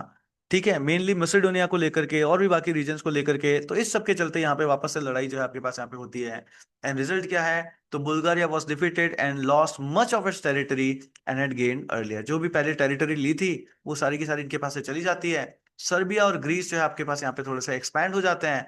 रोमानिया जो है उसको साउदर्न दोब्रुजा एंड ऑटोमन एम्पायर को जो है अपना वापस से जो ईस्टर्न थ्रेस था वो पूरा का पूरा यहाँ पे वापस से वो मिल जाता है। तो ये आपके पास होता है सेकंड बाल्कन वॉर। अब सिग्निफिकेंस आपके पास यहाँ पे क्या है? तो ऑटोमन एम्पायर जो डिक्लाइन हुआ था वो वापस से आपके पास यहाँ पे मतलब थोड़ा सा एक्सेलरेट हो जाता है, उसके डिक्लाइनिंग वाला फेज आपके पास पूरा। सर्बिया जो है अब थोड़ा सा आपके पास यहाँ पे स्ट्रॉन्गर हो जाता है। और जब सर्बिया स्ट्रांग हो जाता है ऑब्वियसली ऑस्ट्रिया और हंगरी कैसे हैं, ये दोनों जो है थोड़े से आपके पास यहाँ पे परेशान जो हो जाएंगे, इनकी टेंशन जो है वो बढ़ जाती है। इन लड़ाइयों की वजह से पूरा का पूरा जो बाल्कन रीजन है वो आपके पास डिस्टेबलाइज आप पे हो गया, जिसकी वजह से आगे आप जाकर के देखोगे तो क्या हो जाएगा, वर्ल्ड वॉर 1 जो है आपके पास यहाँ पे हो जाता है। क्लियर? तो ये आपके पास यहाँ पे बाल्कन वेयर होता है। एंड फिर फाइनल द डी डे आपके पास आता है, जब 28 जून 1914 को आपके पास इनको जो है वो आपके पास मार दिया जाता है। यस, जो फ्रांस फर्डिनांड आपके पास है इनको जो है आपके पास यहाँ पे असैसिनेट कर दिया जाता है। अब ये एक बड़ा इवेंट है और इसी की वजह से आपके पास यहाँ पे मतलब ये ट्रिगरिंग है, ये ट्रिगर है कि ये होते ही बस अब इसके बाद अब आपके पास क्या है, अब जो है वर्ल्ड वॉर 1 है। यस, अब जो है आपके पास यहाँ पे वर्ल्ड वॉर 1 है। अभी तक के सारे इवेंट समझ में आए? सारे, Bosnia, Bulgaria, Moroccan crisis, everything, ये सारे के सारे आपके पास इवेंट्स हैं जो आपको वर्ल्ड वॉर 1 की तरफ लेकर के जाते हैं। डन यहां तक सभी को? Yes, clear. Lalu Gautam and जो दिलो भी, ये सानिया बेग एंड ऑल, जो लोग भी नए आए हैं, समझ आ रहा है पूरा? है ना? ऑब्वियसली आपको वियना कांग्रेस वगैरह क्या था वो सब पिछला इवेंट थोड़ा सा समझ में नहीं आएगा, वो आपको जो है वो रिकॉर्डेड देखना पड़ेगा। बट अभी वाला समझ आ रहा है ना? Good one, good one, good one. तो ये सारी चीजें आपके पास यहाँ पे जो वो होती है। अब फाइनल आपके पास फाइनल इवेंट, फाइनल मैच, ये है आपके पास यहाँ पे। अब इनका भी जो है एक अलग चीज आपके पास चलती रहती है यहाँ। तो he is the only heir of Austro Hungarian empire के आगे जाकर के गद्दी पे कौन बैठेगा? है ना? तो जो होता है ना मुन्ना, गुड्डू भैया, गुड्डू भैया नहीं, मुन्ना भैया, ये मुन्ना भैया होता है कि गद्दी जो है हमको मिलने वाली है। यस, ये कौन है? मिर्जापुर के मुन्ना भैया। यस, के आगे जाके गद्दी जो है वो हमको मिलने वाली है। तो Ferdinand was the heir of the Austro Hungarian empire आपके पास यहाँ पे होता है। अब ये जो मोनार्की आपके पास, he represented monarchy ruling over the entire, ये जो एथनिक ग्रुप आपके पास यहाँ पे था, सर्ब्स है, कोर्स है, जेस है, अदर्स है, इन सब के ऊपर ना आपके पास यहाँ पे इनका कंट्रोल था। और ये सब क्या चाहते हैं कि हमको चाहिए आजादी, छीन के लेंगे आजादी। यस सर, इन सबको चाहिए इंडिपेंडेंस। तो द डी डे आता है 28 जून 1914 को। और प्लेस क्या है आपके पास, Sarajevo, which is the capital of Bosnia. और उस बॉस्निया को कंट्रोल कौन करके रख रहा है, ऑस्ट्रो हंगेरियन कंट्रोल। तो ये यहाँ पे जो है सैर सपाटे के लिए, सैर सपाटे के लिए नहीं, ऑब्वियसली इवेंट रहता है एक, वहां पे आपके पास जाते हैं। तो ये अपनी बीवी के साथ ऐसे जा रहे होते हैं, ये ब्लैक हैंड वाले आते हैं, और ब्लैक हैंड वाले आकर के बोलते हैं, मैडम जी कुछ खरीदीजिएगा, कुछ लेंगे। बोले क्या है तुम्हारे पास दिखाओ, बोले गोली, ठाए ठाए। और इनको जो है वो गोली मार दी जाती है आपके पास यहाँ पे। तो ये जो है आपके पास यहाँ पे इवेंट जो है वो हो जाता है। तो समझते हैं किस तरीके से आपके पास यहाँ पे जो हुआ। अब सबसे पहले बोलेंगे भैया व्हाई वाज ही टारगेटेड। तो ऑब्वियसली भैया अगले हेयर हो तुम्हारे ऊपर, अगर तुम्हें वो कहते हैं ना कि सत्ता मिलेगी, तो सत्ता के साथ जो भार आता है वो भी जो है मिलेगा। So Bosnia had been annexed by Austria Hungary 1908। Sir ये तो पूरी वही कहानी है, यस वही वाली कहानी है, उसी से गुस्सा होता है, गुस्से का वही फिर अंजाम जो है आपके पास यहाँ पे निकल जाता है।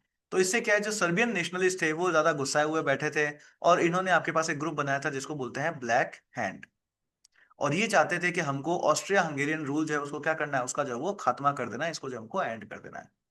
तो फिर आपके पास यहाँ पे असैसिनेशन इवेंट जो है आपके पास यहाँ पे होता है। पहले एक मिसफायर हो जाता है ना, गोली नहीं लगती है, और उसके बाद जो है दूसरे, ये भी फिर क्या करते हैं ना, इसका भी इवेंट ऐसे होता है, पहले एक फायर होता है, वहां से बच जाते हैं, वहां से बच करके जब आगे निकल जाते हैं तो आगे एक दूसरा वाला खड़ा होता है, बोले हाँ ये पूरा। तो ऐसे करके जो है वो इनके, वो कहते हैं ना कि उस दिन आया हुआ था, जिस दिन मौत लिखी होती है उस दिन कौन नहीं बचा सकता है आपको। तो उस दिन उनकी मौत जो है आपके पास यहाँ पे लिखी हुई थी। अब लिखी हुई थी तो आ गई। Yes sir. तो ये इवेंट आपके पास होता है। तो Ferdinand and his wife Sophia visited Sarajevo in inspect of ये क्या है, एस्ट्रो हंगेरियन ट्रूप्स। तो यहाँ की जो ट्रूप्स आपके पास थी, जो सेना इनकी थी, इनको इंस्पेक्ट करने के लिए यहाँ पे जो है वो आपके पास आते हैं। अ ग्रुप ऑफ 7 कॉन्स्पिरेटर्स, 7 लोग आपके पास यहाँ पे आते हैं from the black hand group. And इन्होंने जो है इनकी मोटर के रूट के लिए कि भैया आने दो, इनकी गाड़ी आने दो के लिए वेट जो है आपके पास यहाँ पे करते हैं।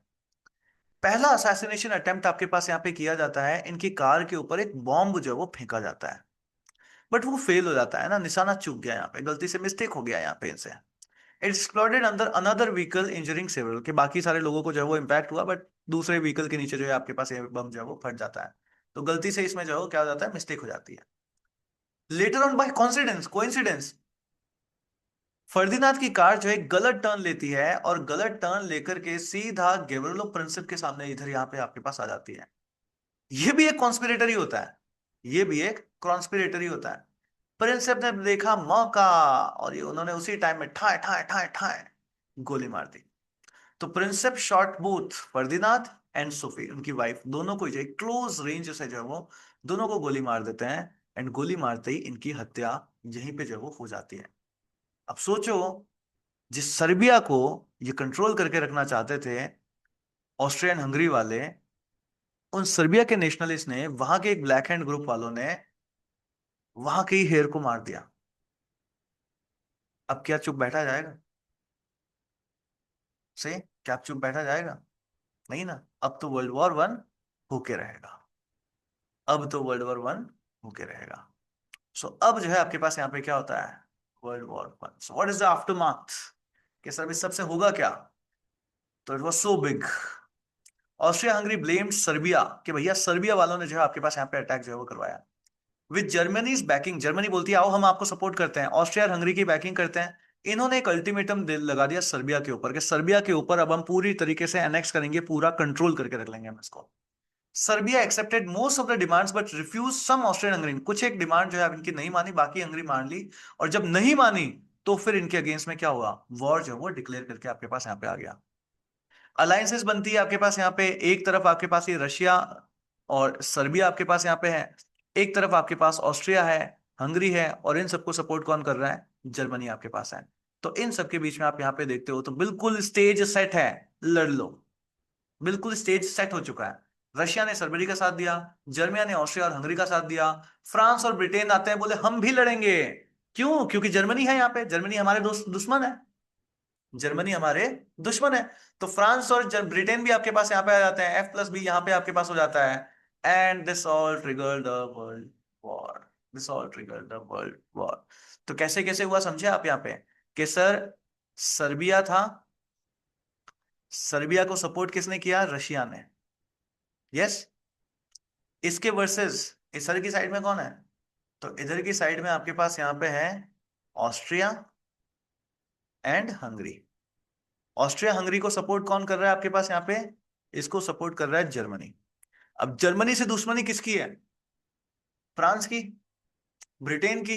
तो कहते हैं दुश्मन का दुश्मन दोस्त। तो उन्होंने रशिया सर्बिया इनके साथ दोस्ती कर ली। इधर से फ्रांस भी इधर आ जाएगा और ब्रिटेन भी जो है आपके पास यहाँ पे इधर आ जाता है। एंड अब क्या होगा? अब होगा वर्ल्ड वॉर। क्लियर यहां तक? यहां तक समझ आया? सभी को पूरा समझ में आया कैसे क्या हुआ? इंटरेस्टिंग। मजा आया? कैसे वर्ल्ड वॉर वन पूरा जो आपके पास शेप होता है, किस तरीके से वर्ल्ड वॉर वन आपके पास पूरा होता है। अब ना इस बीच में ये कितनी सारी दोस्तियां हुई, कभी ये इसका दोस्त बन रहा है, कभी ये इसका दोस्त बन रहा है, ग्रुपिंग्स हो रही है। तो ये अलायंसेस आपके पास किस तरीके से बनती है, ये दोस्तियां आपके पास यहाँ पे किस तरीके से हुई, इनको जो है अब हम लोगों को समझना है। क्लियर? तो इवेंट ऑब्वियसली अभी है क्या, हमें ग्रुपिंग्स हम देखेंगे, बट इवेंट्स उस ग्रुप में भी होंगे क्या? यही सारे इवेंट्स तो यही सारे होंगे। यस। तो इसको जो है हम लोग वापस देखना जो है वो स्टार्ट करते हैं। सो नेक्स्ट आपके पास यहाँ पे टॉपिक होता है, next is formation of alliances. तो ये इनकी हत्या के वाले दिन जो है आपके पास न्यूज न्यूज न्यूज में जो आता है, heir of the Australian throne assassinated, five of his side also shot in death, earlier attempt to their lives failed।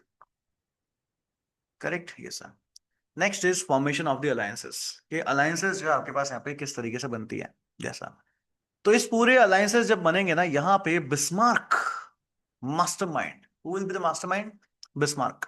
Auto von Bismarck जो आपके पास होते हैं, who is the chancellor of the unified Germany. ये पूरा का पूरा दिमाग जो है आपके पास यहाँ पे लगा करके रखते हैं। बिस्मार्क का नाम लिख लेना। Bismarck will be the person जो अपना पूरा मास्टरमाइंड इस पूरे इवेंट के है, अलायंसेस जितनी भी बनेगी इन सब के पीछे जो दिमाग चलेगा वो होगा बिस्मार्क का, ऑटो वन बिस्मार्क। कौन होते हैं? जब जर्मनी यूनिफाई किया गया था तो उस टाइम जो इनके चांसलर बनते हैं वो होते हैं auto von Bismarck.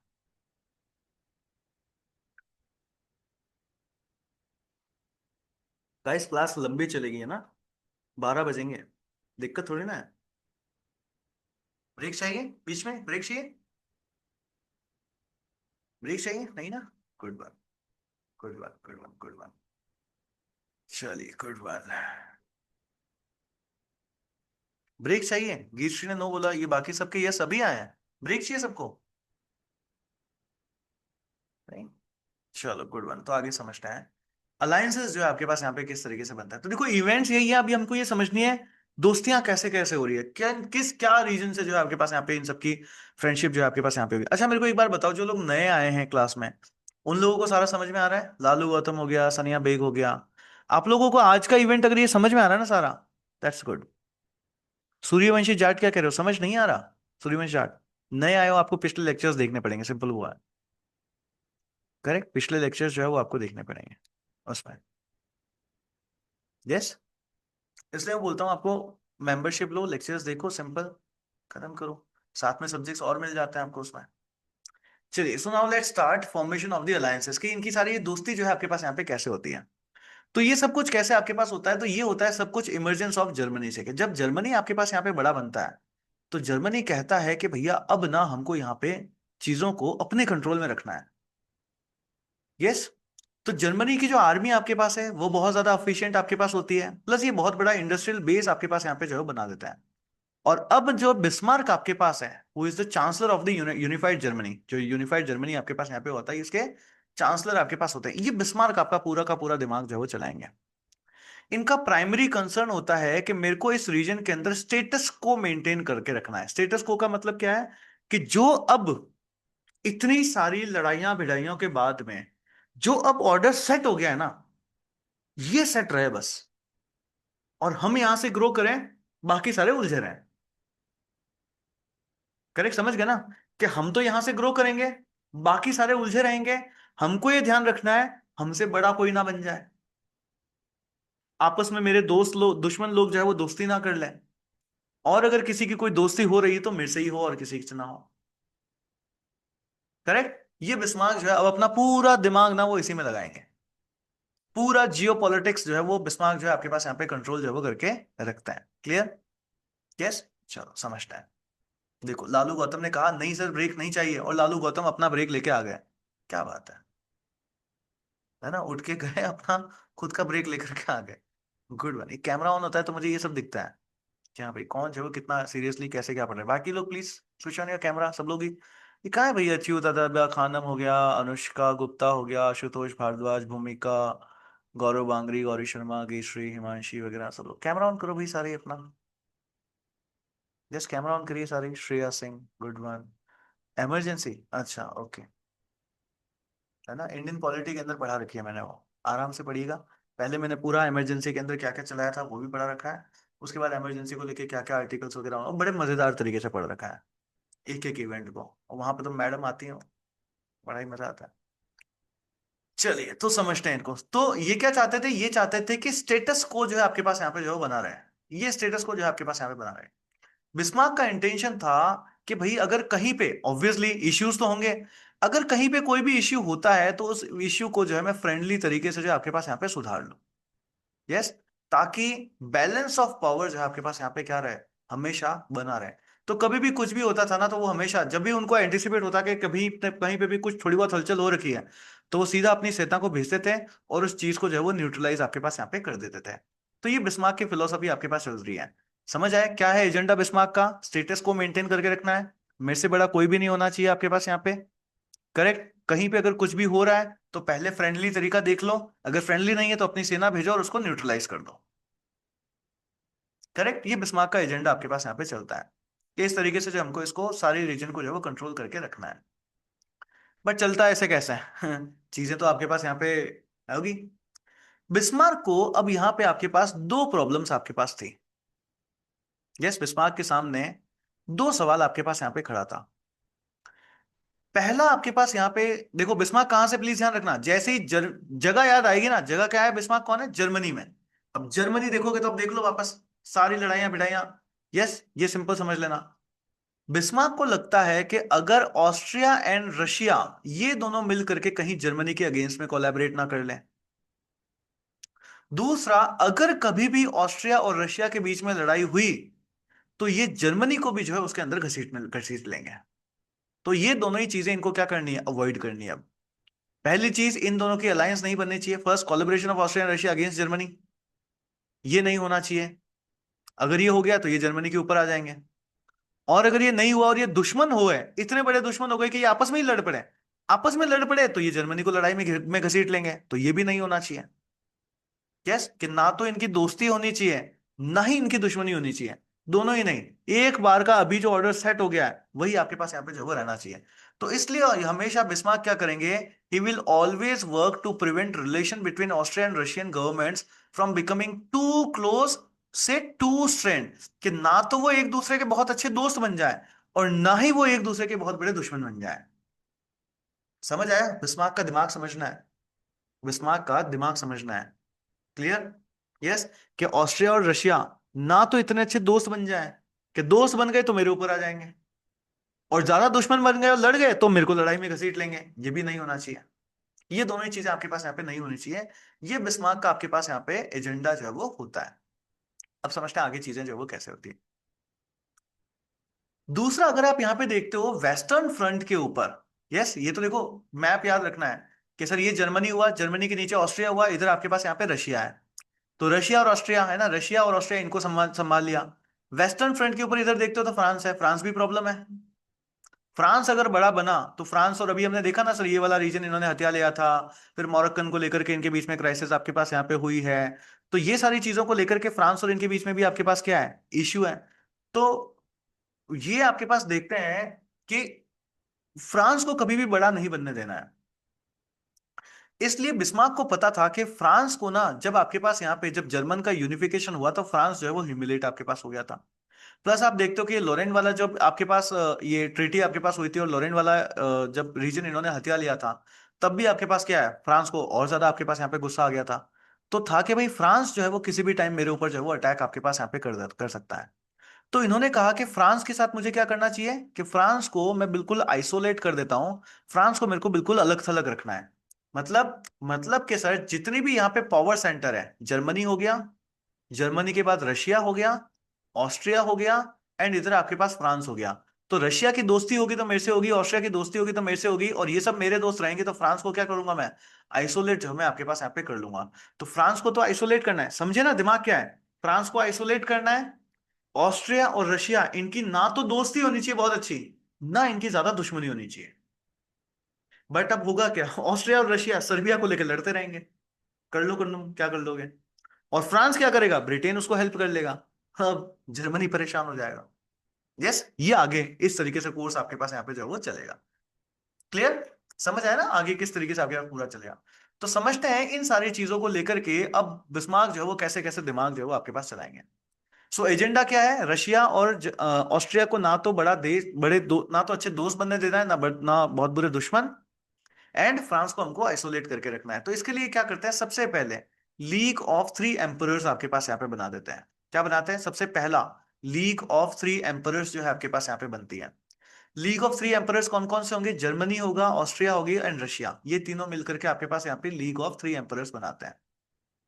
League of three emperors जो है आपके पास यहाँ पे बनाते हैं। इनका ऑब्जेक्टिव है कि हम लोग, इस ऑब्जेक्टिव बनाना पड़ेगा ना, कि भाई हम लोग ना, जो मोनार्की आपके पास यहाँ पे चल रही थी, उस मोनार्की को हमको फिर से रिवाइव करना है, उसको यूनाइट करना है। मोनार्की मोनार्की वाले जो हैं वो सारे के सारे कैसे हो जाएं? एक हो जाएं आपके पास यहाँ पे। क्लियर? तो जर्मनी, ऑस्ट्रिया और रशिया, ये लोग सारे एम्परर्स, इसीलिए बोला गया लीग ऑफ थ्री एम्परर्स। तो जो मोनार्की वाले आपके पास यहाँ पे हैं, इनकी दोस्ती आपके पास यहाँ पे करा देते हैं। अब इसके बाद ना देखो, फ्रांस जो है आपके पास कैसा था? रिपब्लिकन स्टेट आपके पास यहाँ पे बना था। अब बिस्मार्क ना, देखो बिस्मार्क क्या चाहता है? बिस्मार्क एक तरफ तो चाहता है कि फ्रांस जो है वो आपके पास, देखो अगर ये तीनों दोस्त अगर मोनार्की वाले दोस्त हैं, मोनार्की वाले दोस्तों को रिपब्लिकन स्टेट कभी अच्छा लगेगा क्या? नहीं लगेगा, कभी नहीं लगेगा। तो इसलिए इसने मोनार्की वाली फ्रेंडशिप कराई कि मोनार्की वाले एजेंडा के ऊपर दोस्ती कराओ, ताकि फ्रांस हमेशा आइसोलेटेड रहेगा। करेक्ट? फ्रांस हमेशा आइसोलेटेड आपके पास यहाँ पे रहेगा। एजेंडा समझ आया? बट ये ना अलग तरीके से चाहता है, ये भी अलग तरीके से खेलता है। ये चाहता है कि फ्रांस पूरी तरीके से रिपब्लिक हो भी ना। फ्रांस ना तो मोनार्की में जाए, ना रिपब्लिकन में जाए। ये चाहता है फ्रांस भी हमेशा उलझा रहे बीच में ही। मोनार्की में भी नहीं आना चाहिए, मोनार्की में आ गया तो मोनार्क मोनार्क दोस्त हो जाएंगे। क्लियर? रिपब्लिकन में आ गया तो भी हमारे लिए, उनके उनके लिए प्रॉब्लम है। तो ये हमेशा चाहता है कि डाइजी रहे, हमेशा बीच में ही रहे आपके पास ये। So Bismarck's attitude against the France was typically double edged. कैसा हुआ? Double edged. Bismarck feared Republican France, but at the same time he wanted it to remain republic, कि वो रिपब्लिक ही रहे। According to him, the Republican France would be easy to isolate as compared to a monarchical France. Clear? तो ये जो है आपके पास यहाँ पे होता है। लेकिन सर, बट आपकी यहाँ पे बहुत ज्यादा है। यस सर, लेकिन यहाँ पर भी चीज आपके पास हो जाती है। ईस्टर्न क्वेश्चन जो है आपके पास यहाँ पे आ जाता है। ईस्ट ईस्टर्न रीजन में यहाँ पर आपके पास क्वेश्चन आ जाता है। अब ईस्टर्न रीजन में क्या है सर? ईस्टर्न रीजन में याद रख लो, यहाँ पर जर्मनी है, यहाँ पे रसिया, यहाँ पे ऑस्ट्रिया, यहाँ पे आपके पास क्या है? फ्रांस। तो ये ना फ्रांस को कंट्रोल करने चला था, रशिया सॉरी फ्रांस को आइसोलेट करने चला था इन तीनों की दोस्ती करा करके। बट ईस्टर्न साइड में आपके पास यहाँ पे प्रॉब्लम जो है वो हो जाती है। अब समझते हैं ईस्टर्न साइड में आपके पास यहाँ पे क्या प्रॉब्लम जो है वो हो जाती है। देखो, रशिया ने टर्की ओवर बाल्कन इश्यू के ऊपर, टर्की के ऊपर लड़ाई जो है वो घोषित कर ली। अब रशिया ने टर्की के ऊपर क्यों लड़ाई घोषित करी? याद आ रहा है? सर्बियन वाला पूरा का पूरा इश्यू। यस, रशिया ने टर्की के ऊपर जो है वो लड़ाई घोषित कर दी। अब रशिया ने टर्की के ऊपर लड़ाई घोषित करी, उसके बाद क्या होगा? इवेंट्स याद करो, इवेंट्स याद करो। रशिया टर्की के ऊपर लड़ाई करेगा, सर्बिया को इंडिपेंडेंस करेगा, ट्रीटी ऑफ सैन स्टेफनो होगी। ट्रीटी ऑफ सैन स्टेफनो होगी तो ऑस्ट्रिया वाले करेंगे हम क्यों माने इसको, सर्बिया को इंडिपेंडेंस हम क्यों मान ले। यस, अब ऑस्ट्रिया, रशिया एंड जर्मनी दोस्त थे। रशिया ने सर्बिया को सपोर्ट किया, ऑस्ट्रिया को कौन सपोर्ट करेगा? जर्मनी। क्लियर? और फिर आपके पास क्या होगा? कांग्रेस ऑफ बर्लिन आपके पास होती है इसमें। तो आगे जाकर के ये जो तीन का अलायंस बनाया था, ये ब्रेक हो जाएगा, ये फेल हो जाएगा। क्लियर? इवेंट समझ आया ना कैसे? वो सारे इवेंट्स आपके पास यहाँ पे जो है वो होता है। सो इसको जस्ट पढ़ना है, पढ़ पूरा पूरा चेक है। सो relation between Russia and Austria जो है वो आपके पास यहाँ पे डिटेरिएट आपके पास हो जाता है। Now Bismarck had an opportunity and a problem. एक अपॉर्चुनिटी भी थी इनके पास में और एक प्रॉब्लम भी थी। समझते हैं क्या क्या है? It was a problem that the ongoing Balkan crisis could lead to a war between Austria and Russia. And sir, अगर ऑस्ट्रिया और रशिया में लड़ाई हुई तो जर्मनी को भी ये बीच में घसीट लेंगे, ये एक दुविधा है. On the other hand, it was also an opportunity that the Balkan crisis could be used as an irritant to prevent Russia and Austria from coming together. कि जो रशिया एंड इनकी जब ये दोस्ती हुई थी, तीनों को अलायंस बनाया था, तो इन दोनों की जो दोस्ती हुई थी, इस दोस्ती को भी तो इतनी गहरी नहीं होगी, लड़ाई हो गई तो ये एक अपॉर्चुनिटी भी है और ये एक प्रॉब्लम भी है. अपॉर्चुनिटी तो क्या है कि चलो अब ये दोनों इतने अच्छे दोस्त नहीं बनेंगे, अच्छे दोस्त नहीं बनेंगे तो ये दोनों मिलके कभी मेरे ऊपर नहीं आ सकते. बट बुरी बात क्या है? बुरी बात यह है कि अगर इन दोनों के बीच में लड़ाई ज्यादा हो गई तो ये मेरे को भी लड़ाई में घसीट लेंगे. समझे? ये इसके पास जो आपके पास यहाँ पे दुविधा है.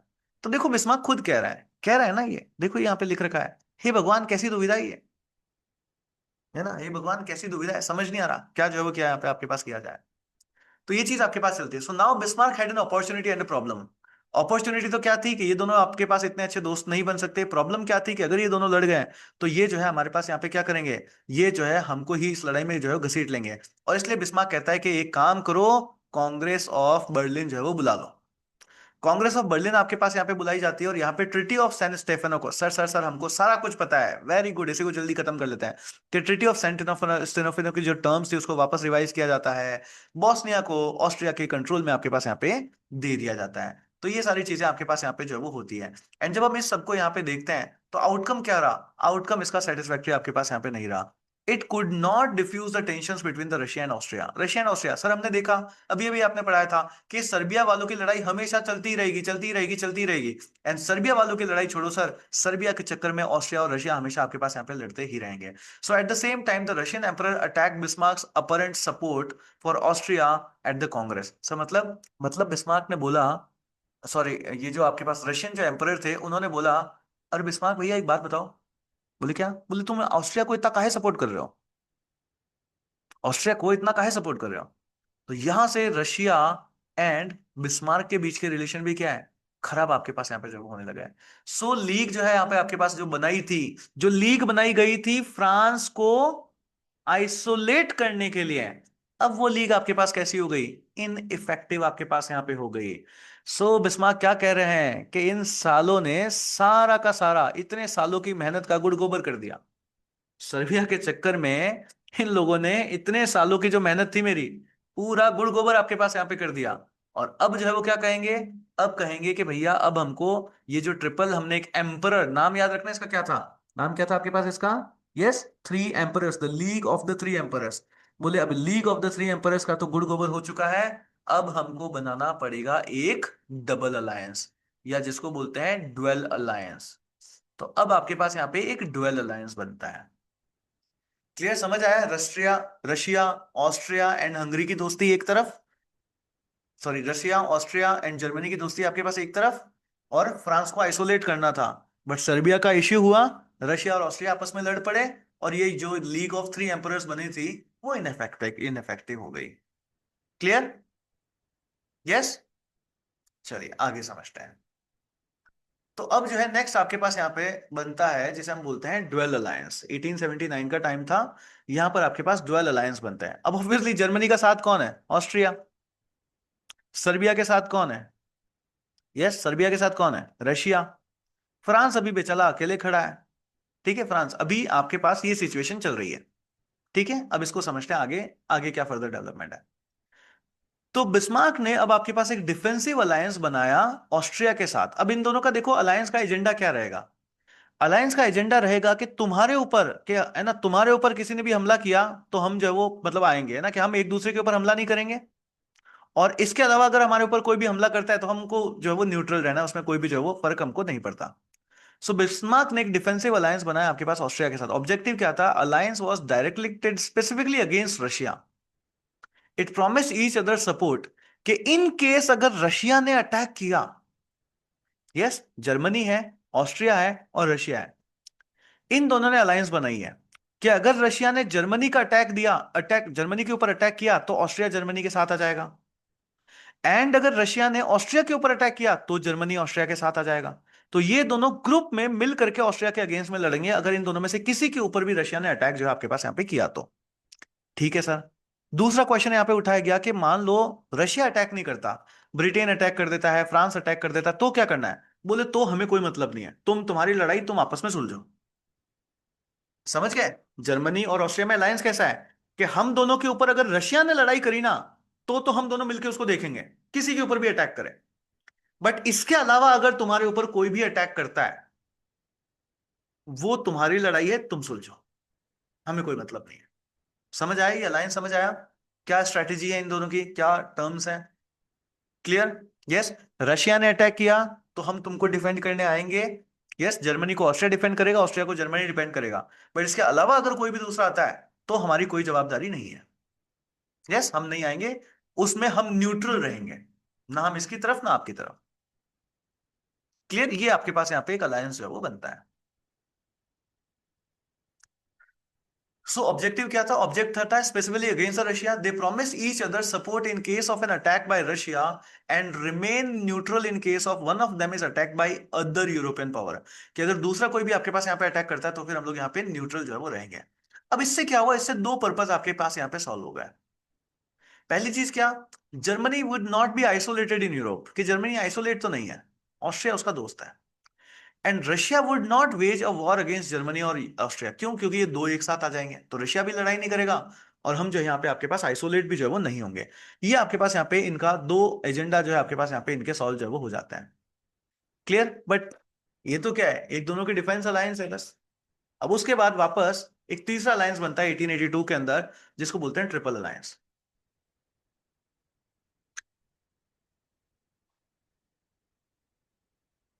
यस। नेक्स्ट आपके पास एक अलायंस बनता है जिसको बोलते हैं ट्रिपल अलायंस। ट्रिपल अलायंस को समझते हैं कि सर ये ट्रिपल अलायंस जो है आपके पास यहाँ पे क्या है। ट्रिपल अलायंस में कौन कौन है? जर्मनी और ऑस्ट्रिया तो है ही है, इनके साथ आ जाता है इटली। इनके साथ आपके पास यहाँ पे आ जाता है इटली। अब देखो, इटली का एक अलग फलसफा है। इटली का अलग फलसफा आपके पास यहाँ पे क्या है कि कल को क्या, एक बार आपके पास यहाँ पे क्या होता है कि फ्रांस की गवर्नमेंट जाती है, फ्रेंच गवर्नमेंट जाती है, और वो ना अफ्रीका का तुनिशिया वाला रीजन एक्वायर कर लेती है। इधर है ना, फ्रांस नीचे की तरफ है, तो वो जाता है नीचे अफ्रीकन कॉन्टिनेंट में जाता है, और वहां पे तुनिशिया की जो रीजन था उसको अक्वायर कर लिया।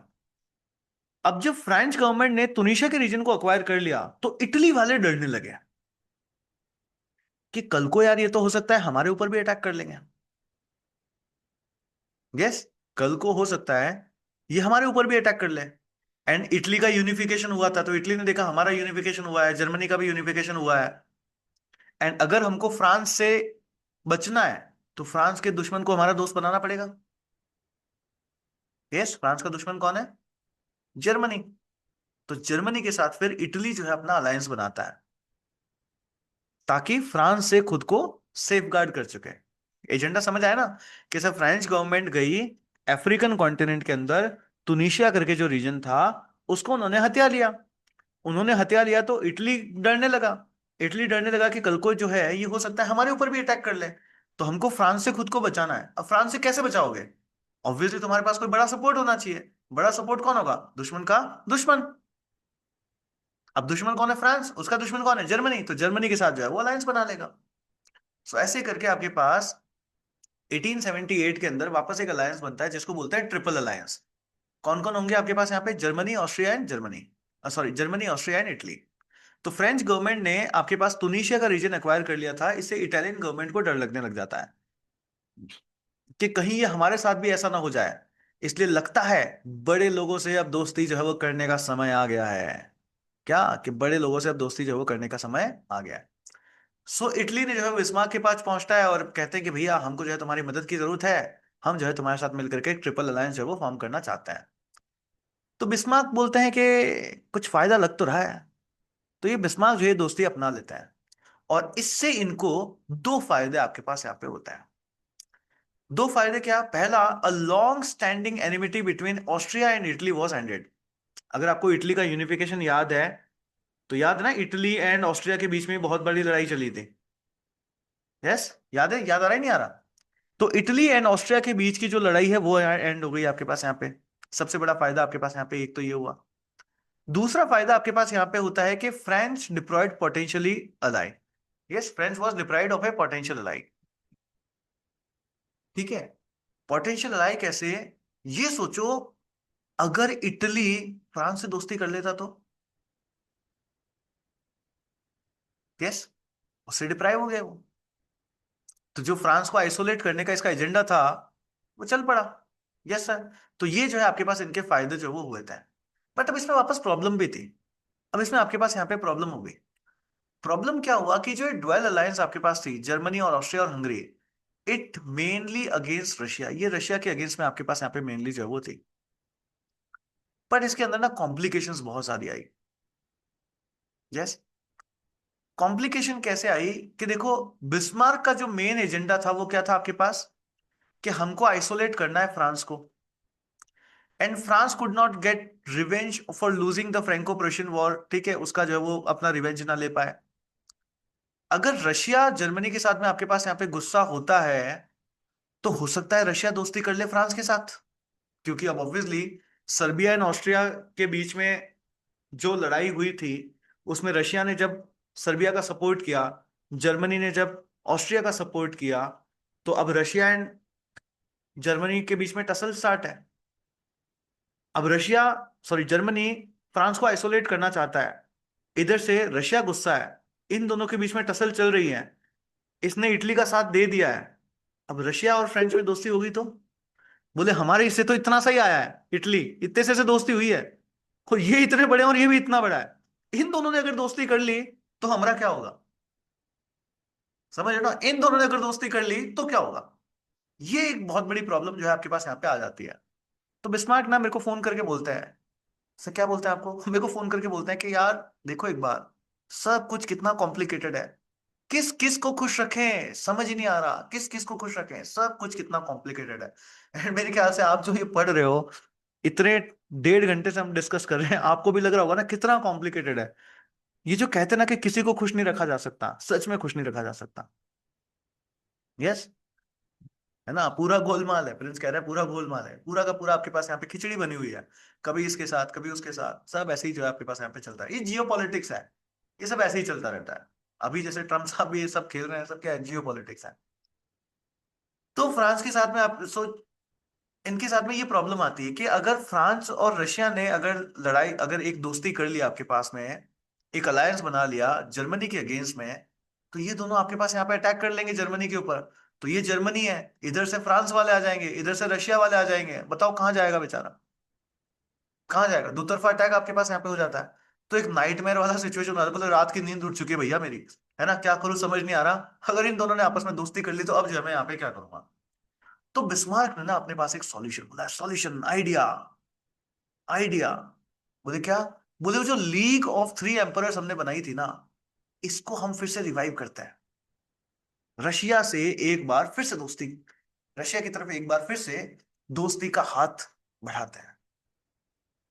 यस।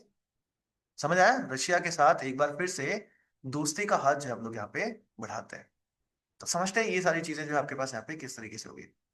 सो जो लीग ऑफ थ्री एम्परर्स थी, Germany Germany Austria and Russia को, इसको रिवाइव करने की बात आपके पास यहाँ पे करी जाती है। This was a revival for the earlier 1873 agreement, जो पहले आपके पास जो थ्री एम्परर्स बनाया था उसको रिवाइव किया गया। बट अब ना यहाँ पे आइडियोलॉजिकल थोड़ा डिफरेंस रखा गया था।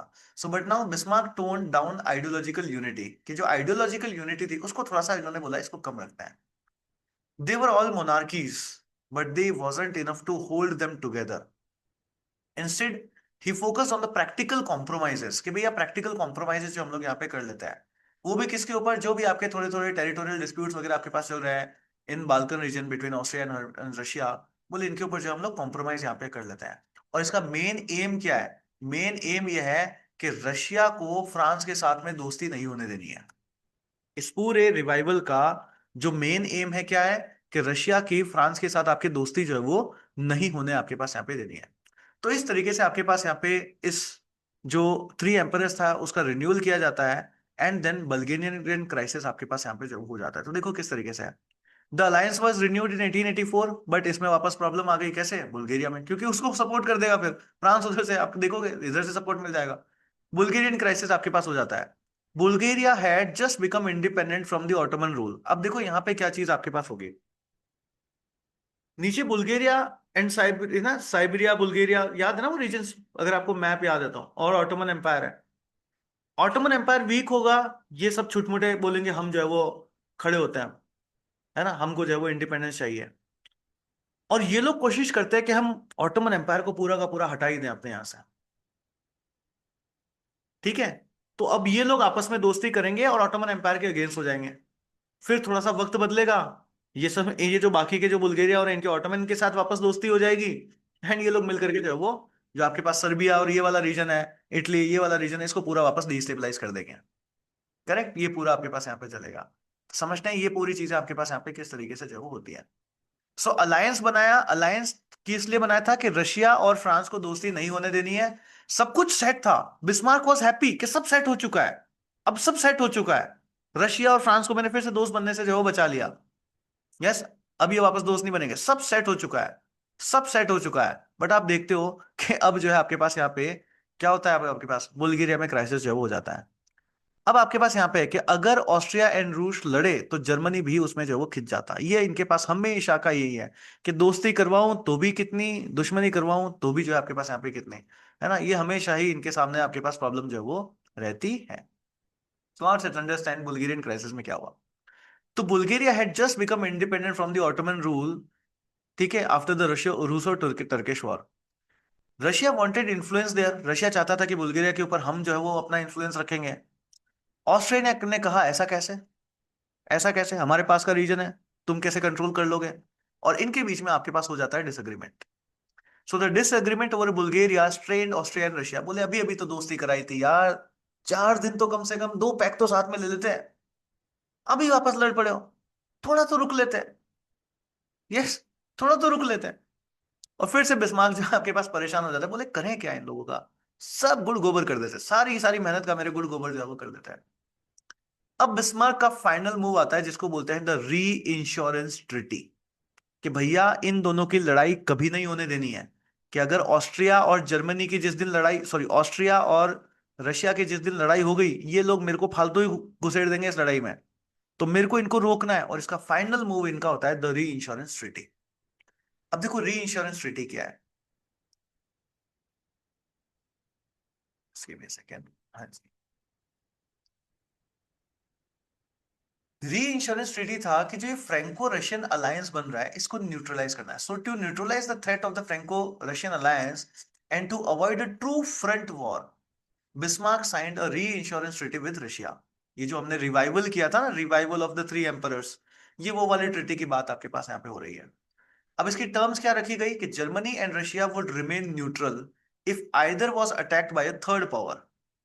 कि अगर जर्मनी और रशिया के ऊपर किसी भी थर्ड पावर ने अगर आपके पास यहाँ पे जो है वो अटैक किया, तब तो वो क्या करेंगे, न्यूट्रल रहेंगे। थर्ड पावर कोई भी अलग अलग आपके पास यहाँ पे जो है वो करता है, except if Germany attacked France और रशिया अटैक्ड ऑस्ट्रिया। ठीक है भाई, ऑब्वियसली जिसके जिसके, क्योंकि रशिया और ऑस्ट्रिया की तो दोस्ती है, सॉरी, देखो इस तरीके से है, ये जर्मनी है, ये रशिया है, ये ऑस्ट्रिया है, और ये फ्रांस है। दोस्ती कौन कौन कर रहे हैं, इन दोनों के बीच में आपके पास यहाँ पे अग्रीमेंट हो रहा है। और दे आर फ्रेंड्स, ऑस्ट्रिया और जर्मनी फ्रेंड्स है। तो जर्मनी को क्या ऑस्ट्रिया से अपने ऊपर अटैक का कोई खतरा है, नहीं सर। तो जर्मनी कहता है कि भाई देखो रशिया, तुम्हारे ऊपर किसी और ने अटैक किया तो मैं न्यूट्रल रहूंगा, बट अगर तुम्हारे ऊपर ऑस्ट्रिया ने अटैक किया तो मैं उसमें तुम्हारा साथ दूंगा। ये एक टर्म रखी गई। रशिया कहता है जर्मनी को कि तुम्हारे ऊपर अगर किसी ने भी अटैक किया तो मैं न्यूट्रल रहूंगा, बट अगर फ्रांस ने तुम्हारे ऊपर अटैक किया तो मैं उसके अंदर तुम्हारा साथ दूंगा। Clear, correct. अब ये ध्यान रखना, इस ट्रीटी में एक कैच है क्या, ये बड़ी सीक्रेटली साइन करी गई है, and it kept hidden so Austria wouldn't feel betrayed. कि ऑस्ट्रिया को इससे ये ना लगे कि साला तुम ना, जर्मनी, तुमने तो मेरी अगेंस्ट में गेम कर दिया। तो इस वजह से ऑस्ट्रिया से जो है ये ट्रीटी आपके पास छुपाई जाती है। समझ आया पूरा गेम क्या है, इस ट्रीटी के ऑब्जेक्टिव्स क्या है, क्लियर। यस, ट्रीटी के ऑब्जेक्टिव समझ में आए किस तरीके से ये ट्रीटी रखी जा रही है। तो इस तरीके से आपके पास ये ट्रीटी जो है आपके पास यहाँ पे जो है वो होती है, री इंश्योरेंस ट्रीटी जो है आपके पास यहाँ पे बनाई जाती है। अब यहाँ पे सब कुछ बढ़िया चल रहा था, बट बिस्मार्क का जो है फॉल आपके पास हो जाता है। और जैसे ही बिस्मार्क का फॉल आपके पास यहाँ पे आएगा, सारी ही चीजें, सब कुछ उलट पुलट जो है आपके पास यहाँ पे जो वो हो जाती है। So Bismarck fall and change in the German foreign policy. Bismarck का फॉल आपके पास होगा एंड जर्मन पॉलिसी अब आपके पास किस तरीके से चेंज होती है इसको समझते हैं। सो 1890 का टाइम था, बिस्मार्क आपके पास यहाँ पे रिजाइन कर देते हैं एंड केसर विलियम सेकंड की जो फोर्सेस होती है, Bismarck out of German chancellor यहाँ से इनको बाहर कर देते हैं। Russian request the same year, Russia ask Germany कि भैया हम जो है वो री इंश्योरेंस ट्रीटी को जो है वो साइन कर लेते हैं to keep peace between them, कि अपन दोनों के बीच में जो है वो आपके पास शांति जो है वो रखे। पॉलिसी शिफ्ट आपके पास यहाँ पे होती है, without Bismarck German abundance the री इंश्योरेंस ट्रीटी, ये जो है उसको अबंडन कर देता है एंड नो फ्रेंडली, इनके साथ कोई भी टाइज आपके पास रहते नहीं है। रिजल्ट क्या होगा, अब रशिया को अकेलापन लगने लगा। बोले साला, फ्रांस के साथ दोस्ती करने वाला था वो भी नहीं हुई, ऑस्ट्रिया के साथ झगड़ा चल ही रहा है, तुमने भी इस तरीके से कर लिया, हमको तो काफी अकेलापन फील हो रहा है। यस, तो रशिया जो है अब आपके पास यहाँ पे अकेलापन है ना, यस सर, अकेलापन जो है वो फील हो रहा है यहाँ पे, रशिया को अकेलेपन फील होने लग जाता है। अब रशिया ने बोला भैया ऐसे कब तक चलेगा, कोई तो दोस्त बनाना पड़ेगा, कोई तो दोस्त बनाना पड़ेगा। अब कोई तो दोस्त बनाना पड़ेगा, तो जिसकी तरफ आज तक नहीं देखा, सर फ्रांस, यस, जिसकी तरफ आज तक नहीं देखा, अब उस, कहते हैं ना सर, जरूरत के टाइम तो गधे को भी बाप बनाना पड़ता है। यस, कि जिसको आज तक नहीं देखा, अब उसकी तरफ दोस्ती के हाथ बढ़ाने पड़ेंगे, उसकी तरफ दोस्ती के हाथ बढ़ाने पड़ेंगे, और फ्रेंको रशियन अलायंस आपके पास यहाँ पे बन जाता है। Exactly when Bismarck has spent, ये जो इनका खत्म हो जाता है तब। तो अब आपके पास यहाँ पे 1894 के अंदर फ्रेंको रशियन अलायंस जो है वो बन जाता है। क्लियर यहाँ तक। अब जर्मनी को अब समझ में आता है कि यार मेरे को तो ब्रिटेन के ऊपर भी अब ध्यान देना चाहिए। ब्रिटेन के ऊपर कब ध्यान देने के दिमाग में आएगी, मोरक्कन क्राइसिस। जब मोरक्कन क्राइसिस होंगे, तब जर्मनी की अब आंख खुलेगी कि अरे यार, इसको तो ध्यान ही नहीं दिया, है ना, ये आ गया, ये भी दोस्ती कर रहा है। तो रशिया और इतना बड़ा जो पूरा चला, थ्री एम्परर ट्रिटी, री इंश्योरेंस वगैरह सब कुछ, ये सब क्या था, रशिया ऑस्ट्रिया एंड जर्मनी की दोस्ती बनी रहे एंड फ्रांस को आइसोलेट करके हम लोग रखे, ये पूरा गेम आपके पास चला। बट एट द एंड आपके पास क्या हुआ, अब रशिया ने फ्रांस के साथ दोस्ती कर ली। अब एक तरफ रशिया है, एक तरफ फ्रांस है, और इन दोनों के बीच में सैंडविच कौन बना हुआ है, जर्मनी बना हुआ है। और उसका अभी दोस्त कौन है, ऑस्ट्रिया भी उसका दोस्त है। बट आपको एक बात पता है, रशिया को पता है कि एक बार जर्मनी ने मेरा साथ दिया था और सीक्रेटली मुझे बोला था कि अगर ऑस्ट्रिया तुमसे लड़ने को आया तो मैं तुम्हारे साथ मिलकर ऑस्ट्रिया को पेल दूंगा। यस, ऑस्ट्रिया को अगर इस बात को पता चला तो खेला होवे कि नहीं होवे, से खेला होवे।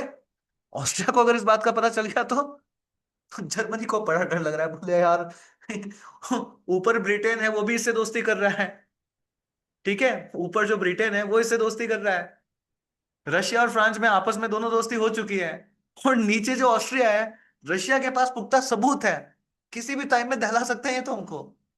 जर्मनी हिल रहा है, जर्मनी के वो कहते हैं ना कि पैरों तली जमीन जो है वो जा चुकी है। जर्मनी ये बड़ा डिस्टेबलाइज है, बोले किसी भी टाइम हमारे ऊपर चौतरफा चौतरफा हमला हो सकता है। यस, किसी भी टाइम में हमारे ऊपर चौतरफा हमला हमारे पास हो सकता है। क्यों, रशिया, ये दोनों साइड में इधर इधर दोनों तरफ दुश्मन हो गए। ब्रिटेन से दोस्ती कर ली, बोले वो ऊपर से आ जाएगा। ऑस्ट्रिया वालों के लिए सबूत है रशिया के पास, बोले दिखा देंगे, बोले देखो तुम्हारे अगेंस्ट में सीक्रेट ट्रीटी करी है। यस, पीठ पे छुरा घोपा है तुम्हारी। तो जर्मनी जो है वो, अब जर्मनी को नींद नींद उड़ चुकी है जर्मनी, कि यार अब जो है वो आपके पास यहाँ पे क्या जो है वो किया जाए। तो ये सिचुएशन आपके पास यहाँ पे जो है वो चल रही है।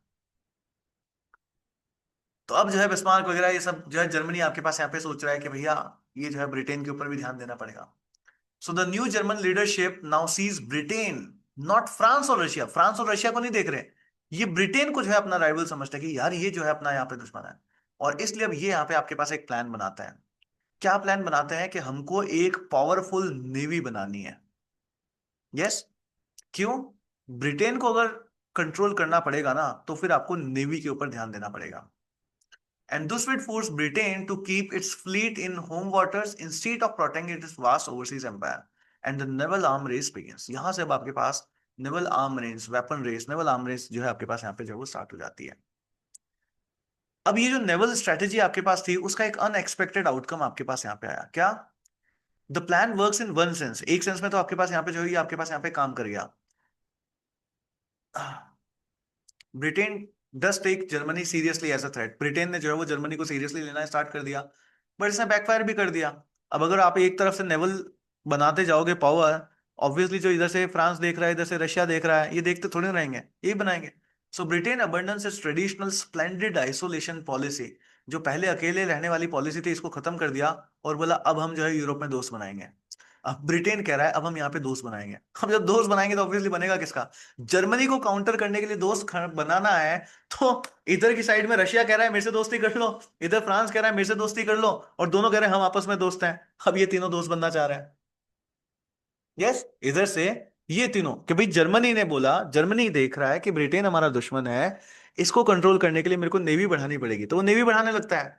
अब नेवी बढ़ाएगा तो ब्रिटेन को दिख गया कि भैया नेवी से तो ये हमारे ऊपर अटैक कर सकता है, तो अगर इसको मुझे कंट्रोल में रखना है तो मेरे को दोस्त बनाने पड़ेंगे यूरोप में। यस। तो अब वो किसकी तरफ जाएगा? जर्मनी के जो दुश्मन के दुश्मन दोस्त, तो जर्मनी के जो अगेंस्ट में है उन सबकी तरफ जो है आपके पास यहाँ पे ब्रिटेन वाला जो है आपके पास यहाँ पे जाता है। Clear? So now Britain will look for friends. So Britain abandons its splendid isolation वाली पॉलिसी की हो, और अभी यहाँ पे जर्मनी में जो है अपने लिए दोस्तों को जो है वो ढूंढता है। सो ब्रिटेन की अलायंस का आपके पास यहाँ पे शिफ्ट होता है 1904 के अंदर। ब्रिटेन जो है आपके पास यहाँ पे फ्रांस के साथ एक ट्रीटी आपके पास यहाँ पे साइन कर लेता है। यस, एंटेट कॉर्डियल वाला। तो ब्रिटेन साइंस एंड एंटेट, एंटेंट कॉर्डियल, है ना, ये साइन आपके पास कर देता है। सेटलिंग कॉलोनियल डिस्प्यूट्स, ठीक है, जो भी इनके कॉलोनियल डिस्प्यूट्स चल रहे थे उनको सेटल कर लेते हैं, और फ्रेंडली अंडरस्टैंडिंग जो आपके पास यहाँ पे रखते हैं। 1907 के साथ में आपके पास एंग्लो रूशियन कन्वेंशन आपके पास यहाँ पे हो जाता है, इसको भी साइन कर लिया। तो रसिया से भी दोस्ती कर ली और फ्रांस से भी आपके पास यहाँ पे दोस्ती जो है वो कर ली। Both France and Russia already have the Franco Russian alliance. So now Britain plus France plus Russia, ये एक आपके पास ट्रिपल एंटेट जो है वो बन जाता है। तो जो मैंने आपको मोरक्कन क्राइसिस में उस टाइम में बताया था ना, triple entente, what that triple entente is, अब समझ आया what that triple entente is? Yes, समझ आया? लल्लू गौतम, लालू गौतम, करिश्मा, संजय बेग, प्रिंस, हिमांशी, इशिता, समझ आया what is that triple entente? Triple entente में कौन है? गाइस ये सुनो, समझ आया पूरा ट्रिपल एंटेट में कौन है? चलिए, गुड वन। तो ये आपके पास यहाँ पे ट्रिपल एंटेट के अंदर जो है आपके पास यहाँ पे आ जाता है। तो अब इनकी दोस्ती हो गई, अब बताओ जर्मनी का हाल क्या होगा? अब ये जो है अलायंस है आपके पास डेंजरस है। 1907 के अंदर Europe is split between two camps, दो बड़े बड़े कैंप बन गए। एक तरफ आपके पास ट्रिपल अलायंस है, जर्मनी है, ऑस्ट्रिया है और इटली है। समझ आया ना, इटली वाली जो अभी दोस्ती हुई थी वो है। एक आपके पास ट्रिपल एंटेट है, ब्रिटेन है, फ्रांस है और रशिया आपके पास है। ये रिजिड अलायंस सिस्टम आपके पास यहाँ पे बन चुका है। स्टेज पूरा का पूरा सेट हो चुका है। सर्बिया में छोटी सी लड़ाई होगी और वो एक स्विच बनेगी, एंड आपके पास क्या हो जाएगा? World war. So any local conflict, जैसे कि एग्जांपल ऑस्ट्रिया वर्सेस सर्बिया आपके पास हो गया, it could have a trigger a chain reaction involving all the great powers. और जब Austria Hungary declared a war on Serbia in 1914, the alliance were pulled in nearly every major power, making it a world war। कि जैसे ही अब हल्का सा, दो alliance बन चुकी हैं, हल्का सा कुछ भी अब आपके पास यहाँ पे होगा, वॉर एक बहुत बड़े स्केल के ऊपर, एक चेन रिएक्शन आपके पास यहाँ पे जो है वो स्टार्ट आपके पास यहाँ पे हो जाती है। और यहीं पे अब सर्बिया के अंदर कौन सा इवेंट होगा? ऑस्ट्रिया हंगरी में याद आ रहा है ना, सर्बिया में वो जाएंगे ट्रूप्स का देखने के लिए, हस्बैंड वाइफ, ठाए ठाए, और ठाए ठाए के बाद सीधा वर्ल्ड वॉर। करेक्ट?